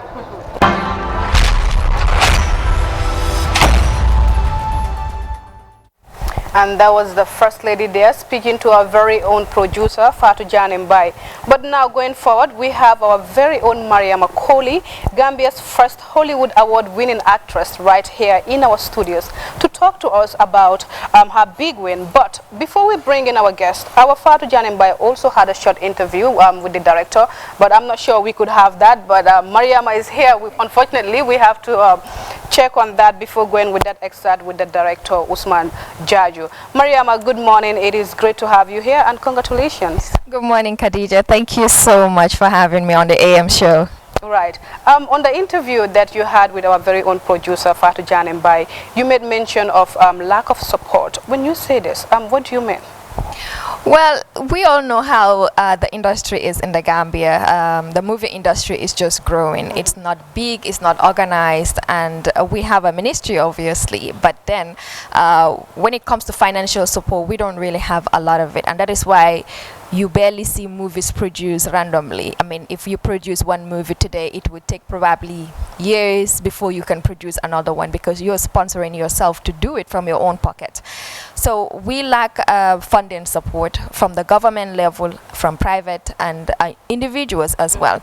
In other countries, the moment you send in your trailer and your script, you already have sponsors on standby waiting to, chip in or to support what you're going to do.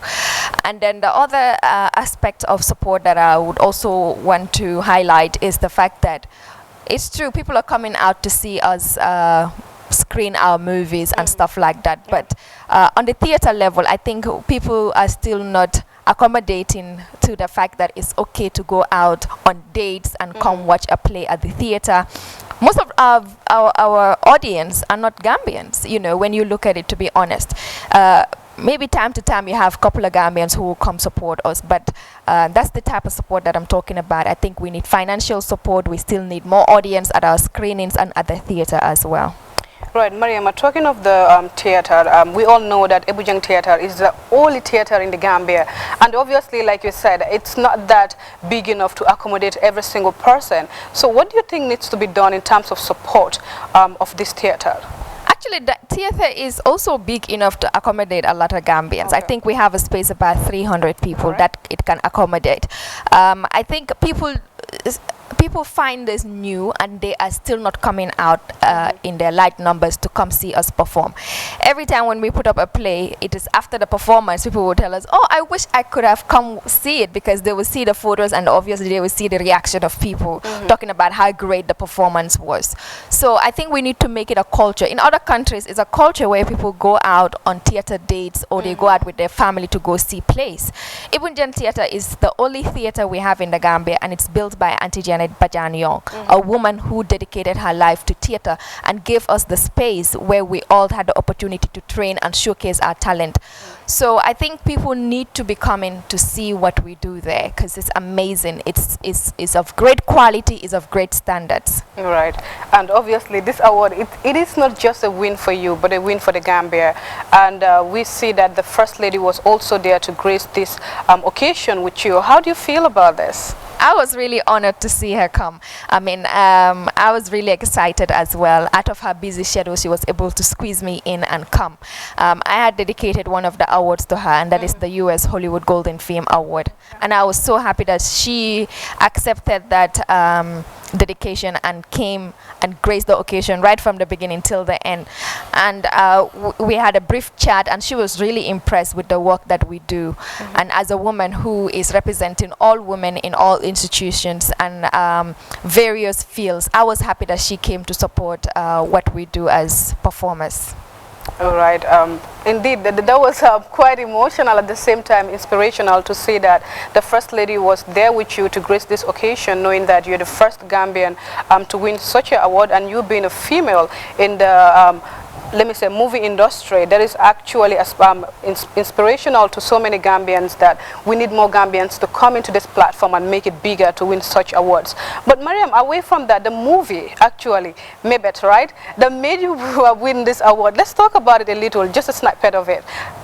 Yeah. So Mbebet is a wall of word meaning desire. It was produced by Rebel Vision, and I was invited on the project by Usman Jajo, that is the director of the movie. And when he reached out to me, actually I was on a break, I was on holiday, and I just finished a project that I was working on, that is Gifts from Babylon, as production manager. So when he called me, I was reluctant. I'm like, oh, Mandamaneka on holiday, like can you leave me alone? And he said, I will wait until after your holiday, because we have to work on this project. So he cast me as lead actress, and he also hired my service as production manager through my company Studio 411. So we sat down, and I was like, you know what, let's make this great. I'll make sure I put in my efforts, and as much as we didn't have enough funds to do that movie, I was able to do the logistics, get one of the best actors, or probably the best actors I can think of in the country, on the movie project. We did auditions. We worked together as a team, collaborated with STS Pictures and Image and Sound as well. And it became a great movie. It's winning awards. In as much as I won 2 awards from the movie itself has been winning so many awards and has made it to a lot of film festivals, and it's Gambia's pride. Yeah. This is indeed a huge pride for the Gambia. But Mariam, before we take a leave of you, in the next 5 years, where do we see you in the movie industry? I want to be seen on Netflix. I want to be seen on the Oscars. I want to be seen in major platforms where movie stars are celebrated and movies that are of great standard are being viewed as well. I want Gambian talent to be showcased on all international platforms as much as we can, because we have a great potential in this country. We have great talents. And people don't understand that the work we do is difficult. The work we do is also very expensive. We need funding, we need support, and it's amazing how some of us commit our lives into performing art, despite the fact that we have all these challenges, but we are still growing and still making sure that we push to every level that we can, just to put a landmark there for ourselves and also for our country. Mariam, thank you so much for coming to the AM show. Indeed, Thank Gambia is proud of you. But we'll now go for a short break, and we'll return back to the program.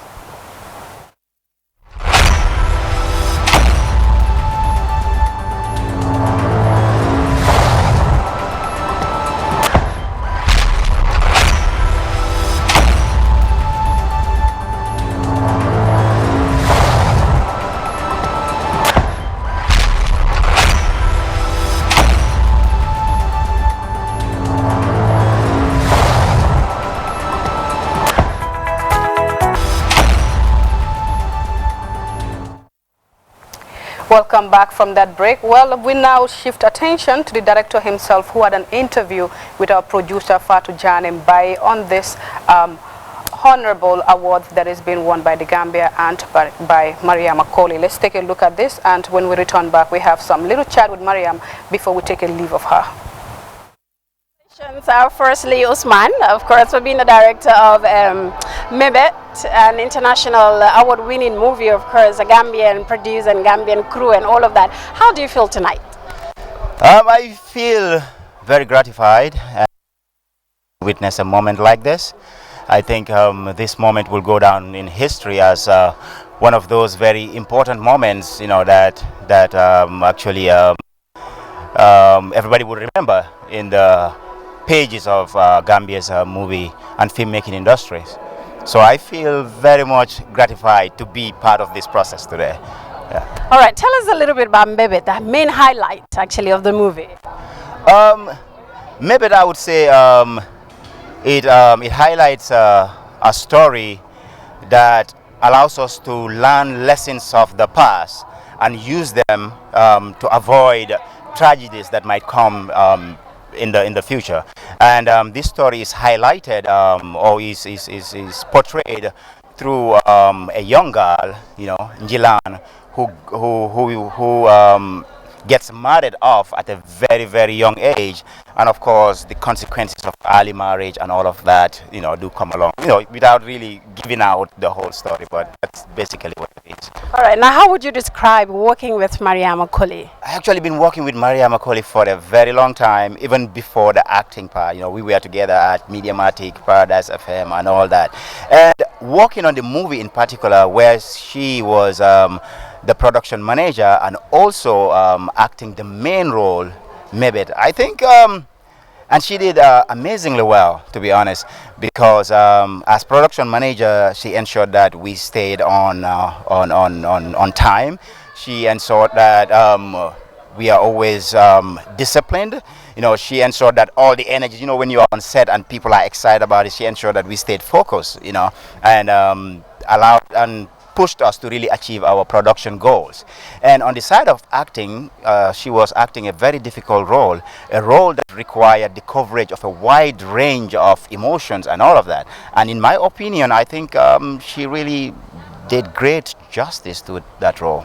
Yeah, so my working with Mariama Koli has been a very wonderful experience for me. She's very easy to communicate with because she understood what her character meant. And now Mibet continues, of course, to win actually international awards, not only, of course, from the Hollywood part, but we've seen, of course, through social media that you've won a couple of international awards. What is so about Mibet that actually it's, you know, yes, conquering all those international recognitions? I think that is a very good question. I think what is unique about Mibet really is the collaborative effort. You know, it wasn't just about me, it wasn't just about an individual, it was about a team that came together. As of course a Gambian, a young Gambian who is so much into the creative art industry, filming to be precise, and production, what do you think needs to be done, of course, in the Gambia in terms of promoting the creative industry? Because the talent is there actually, the passion is there, but the facilities and probably the resources actually not there. We've heard, Mariama, that you funded the movie, of course, with the budget, of course, she was not even thinking. Yes, how do you think the government can also come in and contribute, make it as successful as other sectors as well? I think as individuals, as a community, as a government, it is prudent for us to ensure that there is greater investment into the film and performing arts industry, because it is an industry with very great potential, and you know, it has the capacity to really absorb a lot of these energies. You know, if you look at the Gambia now, a lot of people are graduating from universities, from other institutions. But the truth of the matter is our economy is really not ready to absorb all that energy. So the creative industry has that potential where a lawyer, you know, all kinds of people, even a journalist can even also be an actor or be a producer or be a writer for a movie and all that. You know, so it's a prudent thing for us to invest in the creative industries. And what the government really can do is to just, we're not even asking them to give us money or anything like that, but to recognize the industry.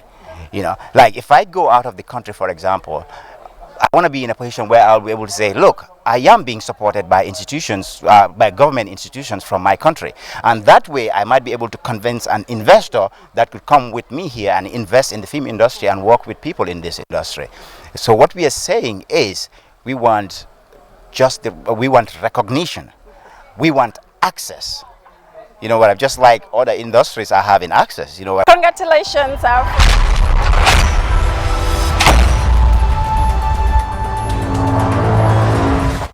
Interview with Fatou Jane Mbai speaking to Usman Jaju, the director of Mebet, which actually made Mariam Macaulay won the US award. Mariam, the role that you played actually, it's quite emotional and critical at the same time.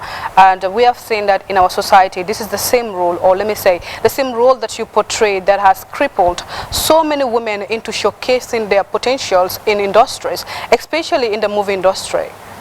So what do you have to say this, relating this to the movie and relating this also to our society on the things that are happening? How does this work? How does it intertwine?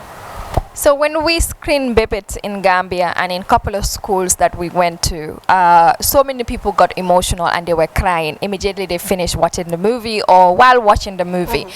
Because they are able to connect with the story. They understand where we are talking from, because this is the reality in the ground. I mean, it is what is happening to so many other women and girls, you know, and the emotional trauma and everything that they have to deal with just because of some cultural practices that is depriving them of their rights and fulfillment in what they want to do.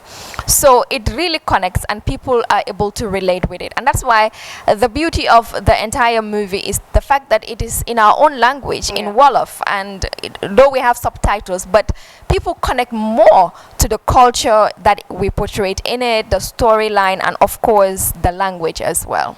And we will actually love to see this movie on Netflix, to be honest. Inshallah, soon. It needs to be there, because these are really portrayed the African society, not just the Gambia, but in sub-Saharan Africa. These are issues that keep happening to women repeatedly. You know, it's a reoccurrence.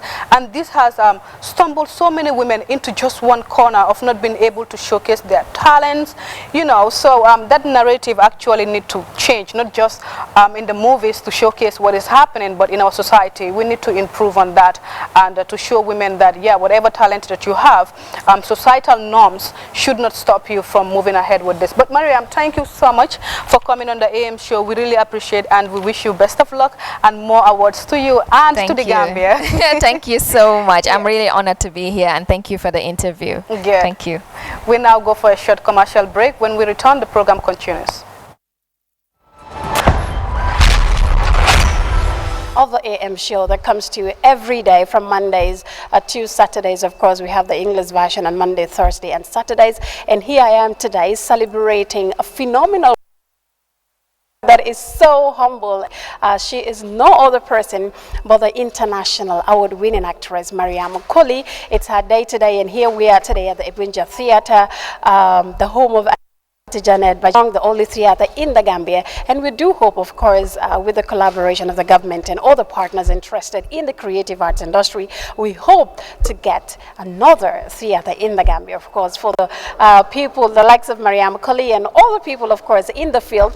But without taking much of your time, we would like to get to talk to Mariam Macaulay shortly to tell us how she feels about the whole recognition and all of that, and the first time actually a Gambian winning a Hollywood recognition.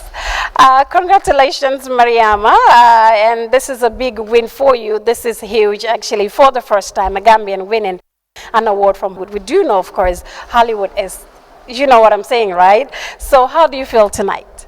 I feel really honored but also very humble. I think this is a milestone in my acting journey. In my acting journey as well, but I'm really honored for the recognition from these two big institutions, Hollywood and Romania, the long story shorts as well. So I'm really honored. I'm really glad. I'm happy. Right. And now, how do you feel being the lead, of course, lead actress, right, in the movie, of course, that is Mebet, and being the production manager? I felt really privileged to work on that movie, Bibit, with my very good brother Osman Jaju, who was the producer and director, and the entire Rebel team. Of a whole lot in the Gambia, he approached me, and it was a great experience working with him again after so many years. You know, being the lead actress at the same time being production manager was difficult. As we all know, production manager of a movie means you are literally responsible for the entire production. If it goes wrong, it's you. If it goes great, it is you. You know, recommending actors, recommending locations, logistics. Same time acting lead role on a sensitive character, which needed a lot of emotions. So it was challenging, but anyone who knows me knows that I'm always up for challenges. I did my best. It came out great. It's winning awards and it's winning recognitions, and I'm happy to be part of that success. Right, quite impressive. Now, how would you describe this big win, not only for Mariam Makoli, of course, as a young person, but for Gambian women as you know, as a whole, representing all of us and representing your country as well? This is a win definitely for the Gambia. It is a win for the film industry of the Gambia. It is a win for Ibundian Theatre. It is a win for the Mbibit team as well. So it's not just me. I may win these titles, but at the end of the day, it is Gambia, they would say, and I am a Gambian, and I'm proud that I've brought this award home to my home country. Anyone who knows that, knows me, knows that I could have left this country a long time ago, but I decided to stay here, continue working despite the challenges, despite the lack of opportunities, the lack of support. I still stayed on working hard, not just for myself, but also to work along with other people who are in the same industry, the actors, the producers, you know, just to make sure that we have an industry that stands out, that is also putting Gambia on the international map. And that will take me to my next question, of course. What has been the inspiration behind all of that? The keys, the things that you've just highlighted shortly. What kept you going, actually? My passion, number one. I love what I do. I'm not doing it for the money. I'm not doing it for the fame. I'm not doing it for the recognition. Because I love it. Acting is part of my life. And if you want to probably end my life, just tell me to quit acting. Because it is part of me. This is what keeps me alive. This is what keeps me going. Acting is powerful. We tell stories. We bring history to life. We bring stories to life. And our work is precious. And it needs to be respected. It needs to be preserved and protected as well. And basically, for me, the whole motivation is also to motivate other young people who don't think they can make success in this country. You can be recognized in international platforms while you're still working from your home. I didn't go there. My work took me there, and they recognized it. So I would urge young people, don't ever underestimate whatever you do in this country. Even if you are a farmer, farm very well, because that work can take you somewhere. If you are on the street selling bananas, selling oranges, sell it well, sell it professionally, because you don't know who will come across you, and tomorrow you might be recognized for that. So don't underestimate whatever you do. Take it with value, take it with respect, and you will go far. Right, quite interesting there. Don't underestimate what you do. Of course, these are powerful words, Mariama. And now, finally, how would you sum up your career from where you've started to where we are today, winning an award from Hollywood?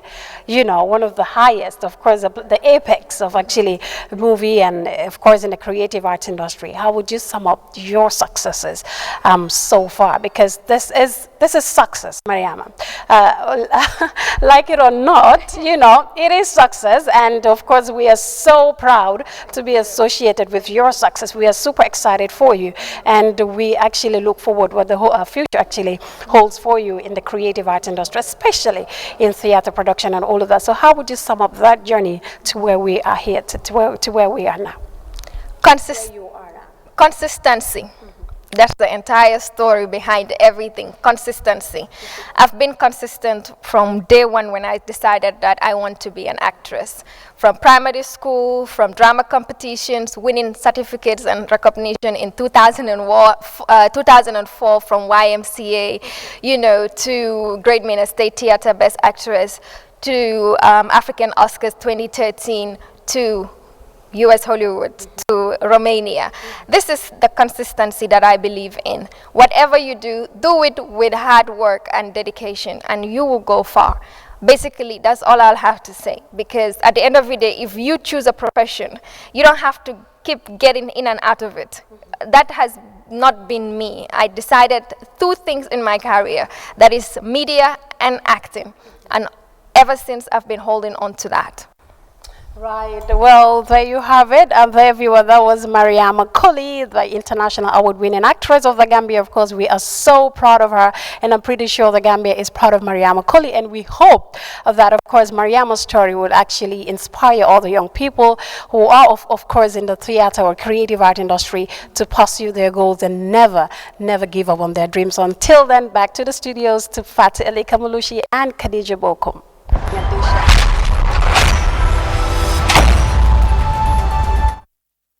Here and she left me alone, but whatever you do, make sure you do it at the best of your level. In order to boost your self-esteem this morning, we will take a look at some tips. Find yourself constantly worrying. An anxious mind is truly distressing. The good news is there are simple things you can do to calm your thought. If you want to achieve peace of mind and inner calm, try these few simple and powerful tips that we have for you today. 1. Listen to music. Studies have found that relaxing music can help kids with ADHD to be calmer and focused. But it doesn't matter what the gear of music, genre of music you listen to, rather, you want to listen to also, as long as you enjoy it and it makes you feel relaxed. Music is food for the soul and instant way to gain peace of mind. And number 2, deep breathing. That is, when you focus on you taking a deep breath, your mind's attention is drawn to the life-enhancing process of drawing in air and exhaling.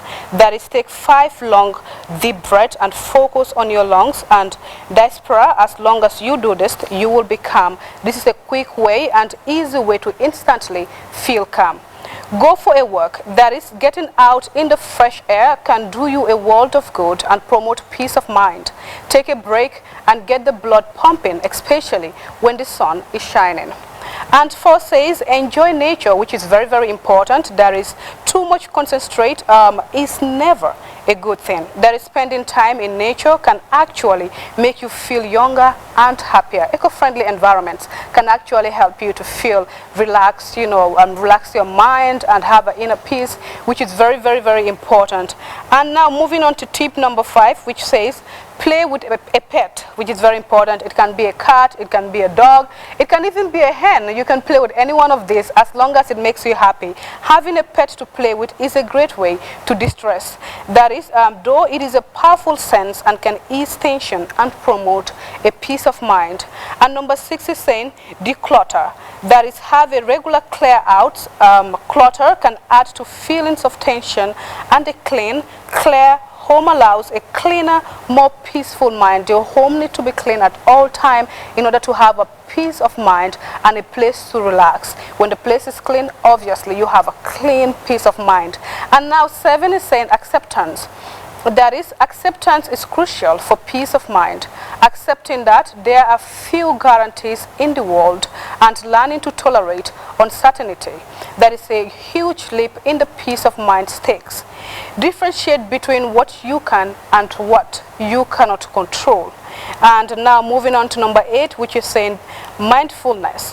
When we are mindful, we are fully present in the moment and accurately aware of 5 senses, that is our 5 senses rather, touch, taste, sight, hearing, and smell. And engage your senses. This leaves the time for your mind to worry and think about what if. And now tip number 9 is also saying self-love, which is very, very important. The more we like ourselves, the greater our peace of mind. We accept ourselves more and feel at ease in the world. No matter what situation we find ourselves in, we experience less insecurity as a result of our inner peace is heightened. And now number 10 is saying be true to you. This is another vital component of peace of mind. When we practice congruency and we behave similarly to the way we feel and think, when the way we see ourselves and the way the world sees us is the same, we are practicing congruency. That is, problems arise when we see ourselves one way. For example, as loving mother, but behave in ways that are odd with, or when that are odd rather, with how we would like to see ourselves. For example, that is neglect our children because we are too busy for them. Finding ways to also keep inner ideals and the way we behave similar is one of the keys to peace of mind, which is also very vital, as the tip rightfully mentioned. And now tip number 11 is saying sense of humor, which is very important. Laugh a lot if possible. The world is instantly a better place when we can see the funny side of life. That is, laughter is a great antidote for stress and release hormones that help us to relax our mind.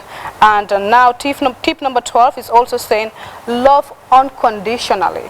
That is, when you don't expect anything back, I mean, it makes it easier to love without fear.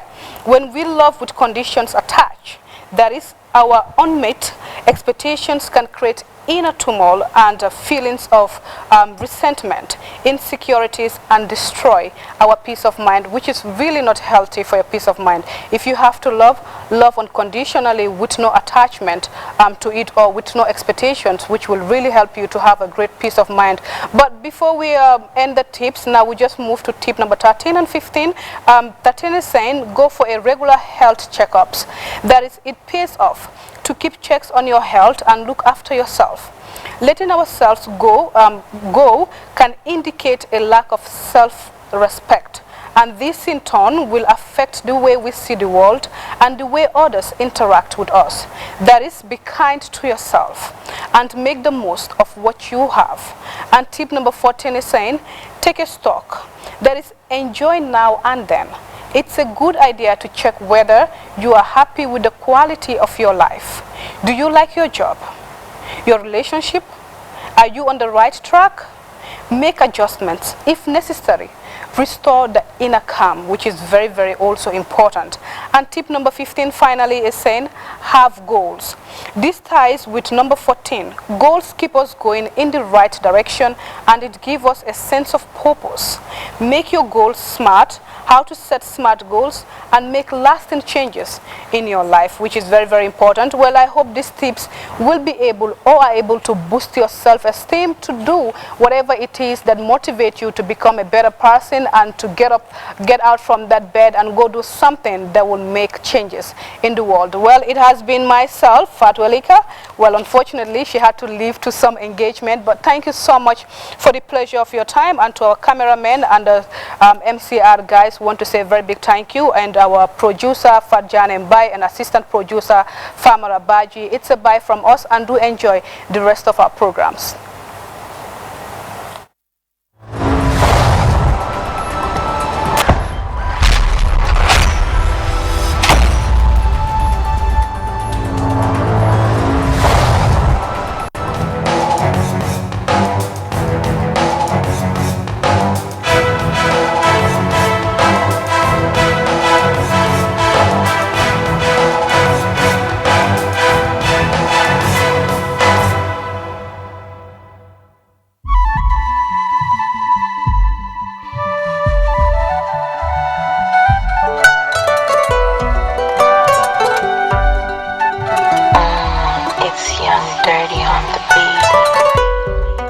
Nañu manko bolo suñu bir mam yi benn la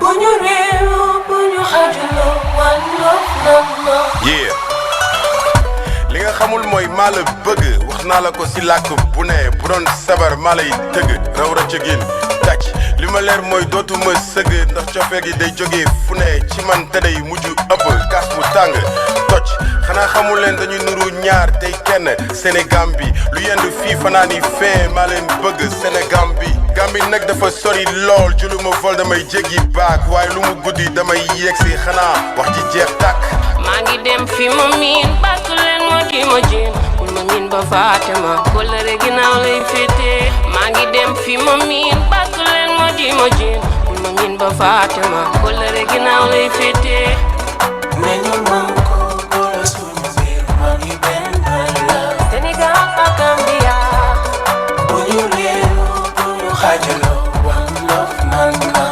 Sénégambia nañu manko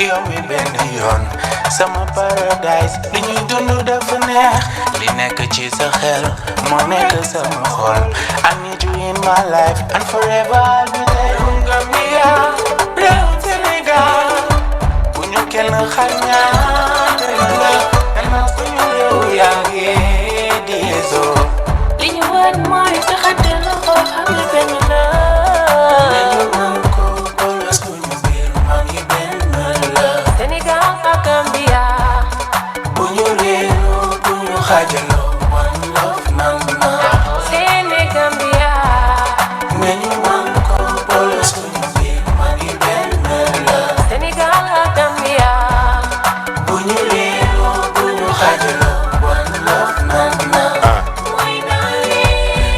tey dama yeewu namu dund lu bees sama xel nekk ci Gambie dëkku Fafa yes mbëggeel nag fu ne lay feeñ amul géer amul géwal falewul melo ki xeer ñëpp ko wax du lu bees waaw abu foog ma ñëw biir Gambie tey mu blow dox ci jàmm dox ci mbëggeel man maa leen di delloo njukkal yëkkati leen seen loxo may dégg ngeen di fata xam ngeen ni mënul neex sans abu ak Fafa Gambia réew Sénégal bu ñu kenn xar ñaar benn la gannaaw suñu réew yaa ngi diisoo li ñu war mooy taxante loxo xam ne benn la nañu mën ko boole suñu biir maam yi benn la Sénégal ak Gambia bu ñu réeroo bu ñu xaajoo one love nan na Sénégambia nañu mën ko boole suñu biir maam yi benn la Sénégal ak Gambia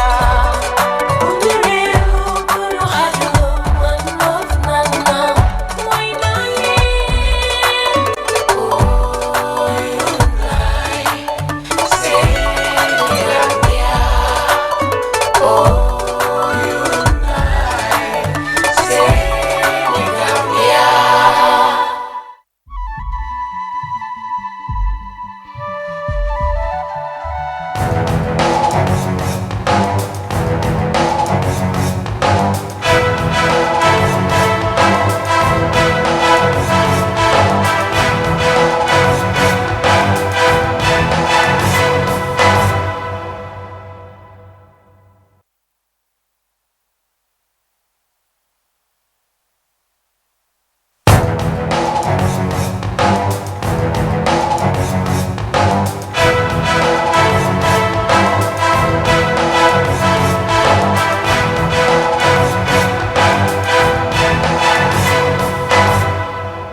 When we were growing up, we didn't have anything to compare our childhood with. We were taken to schools which every other Tanzanian went to, so we didn't go to any special schools. His thing for me was everybody was important. He was a super intelligent leader. He lived for what he preached. There was a reason to question how would Tanzania be without Mwalimu.